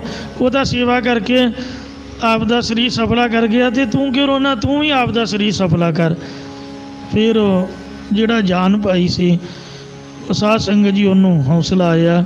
ਇਉਂ ਗੁਰੂ ਕਲਗੀਧਰ ਦਾ ਘੋੜਾ ਵੀ, ਨੀਲਾ ਘੋੜਾ, ਉਹ ਵੀ ਅੰਤਰਜਾਮੀ ਸੀ। ਗੁਰੂ ਹਰਗੋਬਿੰਦ ਸਾਹਿਬ ਜੀ ਮਹਾਰਾਜ ਜਦੋਂ ਮਾਤਾ ਸੁਲੱਖਣੀ ਨੂੰ ਪੁੱਤਰ ਦੇਣ ਲੱਗੇ ਸੀ ਅਤੇ ਉਹਨੇ ਕੰਨ 'ਚ ਆਖਿਆ ਸੀ ਵੀ ਮੇਰੀ ਮਦਦ ਕਰੀ, ਅਤੇ ਘੋੜੇ ਨੇ ਸਿਰ ਹਿਲਾ ਕੇ ਅਤੇ ਏਕੇ ਦਾ ਸਾਦਾ ਬਣਵਾਤਾ ਸੀ। ਅਤੇ ਮਹਾਰਾਜ ਕਹਿੰਦੇ ਮਾਈ 7 ਪੁੱਤਰ ਹੋਣਗੇ। ਕਹਿੰਦੀ ਕੋਈ ਨਹੀਂ ਜੀ, ਉਹ ਘੋੜੇ ਨੇ ਮਤ ਕੀਤੀ ਸੀ। ਆ ਤੁਹਾਡੇ ਸਾਹਮਣੇ ਗੁਰਦੁਆਰੇ ਦੀਆਂ ਮੱਝਾਂ ਵੇਖੋ ਸਾਡੇ ਨੂੰ ਜ਼ਿਆਦਾ ਸੇਵਾ ਕਰਦੀਆਂ, ਕਿੰਨਾ ਦੁੱਧ ਗੁਰੂ ਕੇ ਲੰਗਰਾਂ ਦੇ ਵਿੱਚ ਭੇਟਾ ਕਰਦੀਆਂ ਨੇ, ਕਿੰਨੀ ਉਹਨਾਂ 'ਤੇ ਕਿਰਪਾ ਹੈ। ਦੱਸੋ ਕਿੱਥੇ ਜਾਣਗੀਆਂ, ਨਰਕਾਂ 'ਚ ਥੋੜ੍ਹੋ ਜਾਣਗੀਆਂ। ਇੰਨਾ ਦੁੱਧ ਲੰਗਰ ਦੇ ਵਿੱਚ ਸੰਗਤਾਂ ਨੂੰ ਖੀਰ ਛਕਾਉਣ ਵਾਲੀਆਂ ਮੱਝਾਂ, ਗਾਵਾਂ, ਉਹਨਾਂ ਦੀ ਤਾਂ ਸਮਝ ਲਓ ਇੱਥੇ ਹੀ ਮੁਕਤੀ ਹੋਈ ਪਈ ਹੈ। ਕੀਰਤਨ ਸੁਣਦੀਆਂ ਕਿੰਨੀ ਚੜ੍ਹਦੀ ਕਲਾ ਹੈ। ਇਸ ਵਾਸਤੇ ਗੁਰੂ ਸਾਹਿਬ ਜੀ ਬੰਦਿਆਂ ਨੂੰ ਤਾਂ ਤਾਰਦੇ ਹੀ ਤਾਰਦੇ, ਬਾਣੀ ਸੁਣ ਕੇ ਤਾਂ ਪਸ਼ੂ ਵੀ ਤਰਦੇ, ਪੰਛੀ ਵੀ ਤਰਦੇ। ਆ ਪਰਸੋਂ ਇੱਕ ਗੁਰਮੁਖ ਨੇ ਮੈਨੂੰ ਦੱਸਿਆ ਵੀ ਉਹ ਲਾਗੇ ਇੱਕ ਕਬੂਤਰ, ਕਹਿੰਦੇ ਉਹਨੂੰ ਮੈਂ ਪਾਣੀ ਪਿਆਇਆ, ਦਾਣਾ ਪਾਇਆ, ਉਹ ਹਿੱਲਿਆ ਹੀ ਨਹੀਂ, ਕਥਾ 'ਚ ਅਡੋਲ ਬੈਠਾ ਰਿਹਾ। ਇਸ ਵਾਸਤੇ ਜਿਹੜਾ ਗੁਰੂ ਘਰ ਆ ਗਿਆ ਉਹਦੀ ਕਲਿਆਣ ਹੀ ਕਲਿਆਣ ਹੈ। ਆ ਸਿਆਲਾਂ ਦੇ ਵਿੱਚ ਕਿ ਮੈਂ ਕੁੱਤਾ ਵੇਖਦਾ ਰਿਹਾ, ਹੁਣ ਤਾਂ ਕਦੇ ਖਿਆਲ ਹੀ ਨਹੀਂ ਕੀਤਾ। ਐਂ ਧੁੰਦ ਪਈ ਹੋਈ ਅਤੇ ਜਦੋਂ ਨਿਸ਼ਾਨ ਸਾਹਿਬ 'ਤੇ ਆ ਕੇ ਧਵਾਈ ਸੇਵਾ ਕਰਦੇ ਗੁਰਮੁਖ ਉੱਚੀ ਉੱਚੀ ਸਤਿਨਾਮ ਵਾਹਿਗੁਰੂ, ਉਹ ਕੁੱਤਾ ਵੀ ਬੂਥਾ ਜਾਂ ਤਾਂ ਨੂੰ ਕਰਕੇ ਉੱਚੀ ਉੱਚੀ ਸਤਿਨਾਮ ਵਾਹਿਗੁਰੂ ਤਾਂ ਬੋਲਿਆ ਨਹੀਂ ਜਾਂਦਾ, ਉੱਚੀ ਉੱਚੀ ਸਤਿਨਾਮ ਵਾਹਿਗੁਰੂ ਵਾਂਗ ਆਵਾਜ਼ ਕਰਦਾ। ਉਹਦੀ ਮੈਂ ਮੂਵੀ ਬਣਾ ਕੇ ਫੇਸਬੁੱਕ 'ਤੇ YouTube 'ਤੇ ਪਾਈ ਹੋਈ ਹੈ। ਆ ਤੁਹਾਡੇ ਗੁਰਦੁਆਰੇ ਸੰਗਤਾਂ ਦੇ ਨਾਲ ਨਾਲ ਉੱਚੀ ਉੱਚੀ ਬੋਲਦਾ। ਆ ਜਦੋਂ ਭਾਈ ਜਸਵੰਤ ਸਿੰਘ ਜੀ ਰਹਿਰਾਸ ਦੀ ਅਰਦਾਸ ਕਰਦੇ ਨੇ ਅਤੇ ਆ ਲਾਗੇ ਸਰੋਵਰ 'ਤੇ ਖਜੂਰਾਂ ਦੇ ਕਿਤੇ ਵੇਖਿਓ, ਚਿੜੀਆਂ ਇੰਨਾ ਰੌਲਾ ਪਾਉਂਦੀਆਂ, ਰੱਬ ਰੱਬ ਰੱਬ ਰੱਬ। ਜਿੰਨਾ ਚਿਰ ਆਰਤੀ ਹੁੰਦੀ ਰਹਿਣੀ ਉਹਨਾਂ ਚਿਰ ਪੂਰਾ ਰੌਲਾ, ਅਤੇ ਜਦੋਂ ਹੁਕਮਨਾਮਾ ਹੋ ਗਿਆ, ਆਰਤੀ ਦਾ ਕੀਰਤਨ ਹੋ ਗਿਆ, ਉਦੋਂ ਬਿਲਕੁਲ ਸ਼ਾਂਤ। ਤੋ ਇਸ ਵਾਸਤੇ ਆ ਮੱਛੀਆਂ ਜਿਹੜੀਆਂ ਨੇ ਵੇਖੋ ਕਿੰਨਾ ਸਰੋਵਰ 'ਚ ਆਨੰਦ ਲੈ ਰਹੀਆਂ। ਇਹ ਸਾਡੇ ਬੰਦਿਆਂ ਦੇ ਨਾਲੋਂ ਤਾਂ ਸਗੋਂ ਜੀਵਾਂ 'ਤੇ ਕਿਰਪਾ ਹੈ। ਗੁਰੂ ਸਾਹਿਬ ਦੀ ਬਾਣੀ ਬੰਦਿਆਂ ਨੂੰ ਤਾਂ ਤਾਰਨ, ਪਸ਼ੂਆਂ ਪ੍ਰੇਤਾਂ ਤੇ ਮੁਗਧਾਂ ਦੀ ਕਲਿਆਣ ਕਰਦੀ ਹੈ। ਰਤਾ ਸਚ ਨਾਮ ਤਲਹੀਲ ਜਿੰਦਾ ਸਤਿਗੁਰਾਂ ਦਾ ਹਿਰਦਾ ਰੂਪੀ ਅਸਥਾਨ ਸੱਚੇ ਨਾਮ ਦੇ ਵਿੱਚ ਰੰਗਿਆ ਹੋਇਆ ਹੈ। ਓ ਗੁਰ ਪਰਮਲ ਕਹੀਐ ਉਹ ਗੁਰੂ ਚੰਦਨ ਦੀ ਤਰ੍ਹਾਂ ਕਹੀਦੇ ਨੇ, ਚੰਦਨ ਨਿਕਟ ਸਭ ਚੰਦਨ ਹੋਈਆ। ਕੱਲ ਮੈਂ ਇੱਕ ਬਾਜ ਵੇਖ ਕੇ ਆਇਆ, ਬੜੀਆਂ ਉਹਦੇ ਨਾਲ ਫੋਟੋਆਂ ਲਵਾਈਆਂ। ਨਿਆਣੇ ਜੋ ਮਰਜ਼ੀ ਬੋਲੀ ਜਾਣਾ, ਝੜੀ ਸਾਹਿਬ ਤੁਹਾਡੇ ਕੋਲ ਹੀ ਹੈ ਗੁਰਦੁਆਰੇ, ਐ ਅਡੋਲ ਬੈਠਾ ਕੀਰਤਨ ਸੁਣੀ ਗਿਆ, ਕੋਈ ਪਰਵਾਹ ਹੀ ਨਹੀਂ। ਤੇ ਜਿਹੜੇ ਘਰਾਂ ਦੇ ਵਿੱਚ ਸਾਡੇ ਡੰਗਰ ਪਸ਼ੂ ਨੇ, ਇੱਕ ਵਾਰ ਨਗਰ ਕੀਰਤਨ 'ਚ ਇਹੋ ਜਿਹਾ ਡਰਿਆ, ਇੱਕ ਡੰਗਰ ਪੱਠੇ ਲਿਆਉਂਦਾ, ਉਹ ਸੰਗਤਾਂ ਦਾ ਬੜਾ ਉਹਨੇ ਨੁਕਸਾਨ ਕੀਤਾ। ਤੇ ਨਿਹੰਗਾਂ ਦੇ ਘੋੜੇ ਕੋਈ ਪਰਵਾਹ ਹੀ ਨਹੀਂ, ਨਗਰ ਕੀਰਤਨ ਜੋ ਬੜੀ ਖੁਸ਼ੀ ਮਨਾਉਂਦੇ ਨੇ। ਕਲਗੀਧਰ ਮਹਾਰਾਜ ਦਾ ਘੋੜਾ ਅਜੇ ਵੀ ਹਜੂਰ ਸਾਹਿਬ ਭਾਵੇਂ ਜੰਮਦੇ ਬੱਚੇ ਨੂੰ ਉਹਦੇ ਪੈਰਾਂ 'ਚ ਪਾ ਦਿਓ, ਇੰਨਾ ਉਹ ਸ਼ਾਂਤ ਹੁੰਦਾ, ਇਸ ਤਰ੍ਹਾਂ ਮਹਾਰਾਜ ਉੱਤੇ ਬੈਠੇ ਹੋਣ। ਇਸ ਵਾਸਤੇ ਆ ਧਰਤ ਪਈ ਹਰਿਆਵਲੀ, ਸਾ ਧਰਤ ਪਈ ਹਰਿਆਵਲੀ, ਜਿੱਥੇ ਮੇਰਾ ਸਤਿਗੁਰ ਬੈਠਾ ਆਏ, ਸੇ ਜੰਦ ਪਏ ਹਰਿਆਵਲੇ, ਜਿਨੀ ਮੇਰਾ ਸਤਿਗੁਰ ਦੇਖਿਆ ਜਾਏ। ਆ ਧਰਤੀ ਵੀ ਭਾਗਾਂ ਵਾਲੀ ਜੇ। ਇਸ ਵਾਸਤੇ ਜਿਹੜਾ ਵੀ ਇੱਥੇ ਬੈਠਦਾ ਉਹਨੂੰ ਸ਼ਾਂਤੀ ਆਉਂਦੀ। ਆਪਾਂ ਘਰ ਛੱਡ ਕੇ ਕਿਉਂ ਆਉਂਦੇ ਆ? ਕਥਾ ਅਤੇ ਕੀਰਤਨ ਤਾਂ ਇਹਦੇ ਨਾਲੋਂ ਵਧੀਆ ਤੁਸੀਂ TV 'ਤੇ ਸੁਣ ਸਕਦੇ ਹੋ। ਇੱਥੇ ਆਉਣ ਦਾ ਮਤਲਬ ਇਹੀ ਹੈ ਵੀ ਇਹ ਜਿਹੜੀ ਧਰਤੀ ਸ਼ਹੀਦਾਂ ਦੇ ਖੂਨ ਨਾਲ ਪਵਿੱਤਰ ਹੋਈ ਹੈ। ਸੋ ਗੁਰ ਪਰਮਲ ਕਹੀਐ ਸੋ ਗੁਰੂ ਤੇ ਗੁਰੂ ਦੀ ਬਾਣੀ ਚੰਦਨ ਦੀ ਤਰ੍ਹਾਂ ਸੁਗੰਧੀ ਦੇਣ ਵਾਲੀ ਹੈ। ਜਾ ਕੀ ਵਾਸ ਬਨਾਸਪਤ ਸੌਰੇ ਸੌਰੈ, ਜਿਸ ਗੁਰੂ ਰੂਪੀ ਚੰਦਨ ਦੀ ਭਗਤੀ ਰੂਪ ਸੁਗੰਧੀ ਦੇ ਨਾਲ ਸਭ ਜਗਿਆਸੂਆਂ ਰੂਪ ਬਨਸਪਤੀ ਸਮਰ ਰਹੀ ਹੈ, ਮਹਿਕ ਦੇ ਸਹਿਤ ਹੋ ਰਹੀ ਹੈ, ਭਾਵ ਚੰਗੇ ਜੀਵਨ ਵਾਲੇ ਬਣ ਜਾਂਦੇ ਨੇ। ਆਸ ਚਰਨ ਲਿਵ ਰਹੀਐ, ਤਿੰਨਾਂ ਗੁਰਾਂ ਦੇ ਚਰਨਾਂ ਦੀ ਲਿਵ ਬਿਰਤੀ ਪ੍ਰੀਤੀ ਲਾ ਕੇ ਰਹਿਣਾ ਕਰੀਏ। ਗੁਰਮੁਖ ਜੀ ਪ੍ਰਾਨ ਉਪਜਾ ਹੈ, ਮੁਖੀ ਗੁਰਾਂ ਤੋਂ ਗੁਰਮੁਖ ਜਨਾਂ ਦਾ ਹਿਰਦਾ ਤੇ ਪ੍ਰਾਣ ਵਿਕਾਰਾਂ ਵੱਲੋਂ ਉਭਰਦੇ ਨੇ। ਗੁਰਮੁਖ ਸਿਵ ਘਰ ਜਾਈਐ, ਮੁਖੀ ਗੁਰਾਂ ਦੁਆਰਾ ਕਲਿਆਣ ਸਰੂਪ ਦੀ ਪ੍ਰਾਪਤੀ ਵਾਲੀ ਸੰਗਤ ਤੁਰਿਆ ਪਦ ਰੂਪ ਘਰ ਵਿੱਚ ਜਾਈਦਾ ਹੈ। ਗੁਰਮੁਖ ਨਾਨਕ ਸੱਚ ਸਮਾਈਐ, ਸਤਿਗੁਰੂ ਨਾਨਕ ਦੇਵ ਮਹਾਰਾਜ ਕਥਨ ਕਰਦੇ ਕਿ ਮੁਖੀ ਗੁਰਾਂ ਦੁਆਰਾ ਸੱਚ ਸਰੂਪ ਦੇ ਵਿੱਚ ਸਮਾ ਜਾਈਦਾ ਹੈ। ਗੁਰਮੁਖ ਨਿਜ ਪਦ ਪਾਈਐ, ਮੁਖੀ ਗੁਰਾਂ ਦੁਆਰਾ ਆਪਣੇ ਆਤਮਿਕ ਪਦ ਨੂੰ ਪਾ ਲਈਦਾ ਹੈ। ਭੁੱਲਾਂ ਚੁੱਕਾ ਖਿਮਾ ਕਰਨੀਆਂ ਜੀ, ਅੱਗੇ ਦੋ ਸਮਤ ਬਖਸ਼ਣੀ। ਗੁਰਮੁਖ ਜੀ ਪ੍ਰਾਨ ਉਪਜਾ ਹੈ, ਗੁਰਮੁਖ ਸਿਵ ਘਰ ਜਾਈਐ, ਗੁਰਮੁਖ ਨਾਨਕ ਸੱਚ ਸਮਾਈਐ। ਗੁਰਮੁਖ ਨਿਜ ਪਦ ਪਾਈਐ।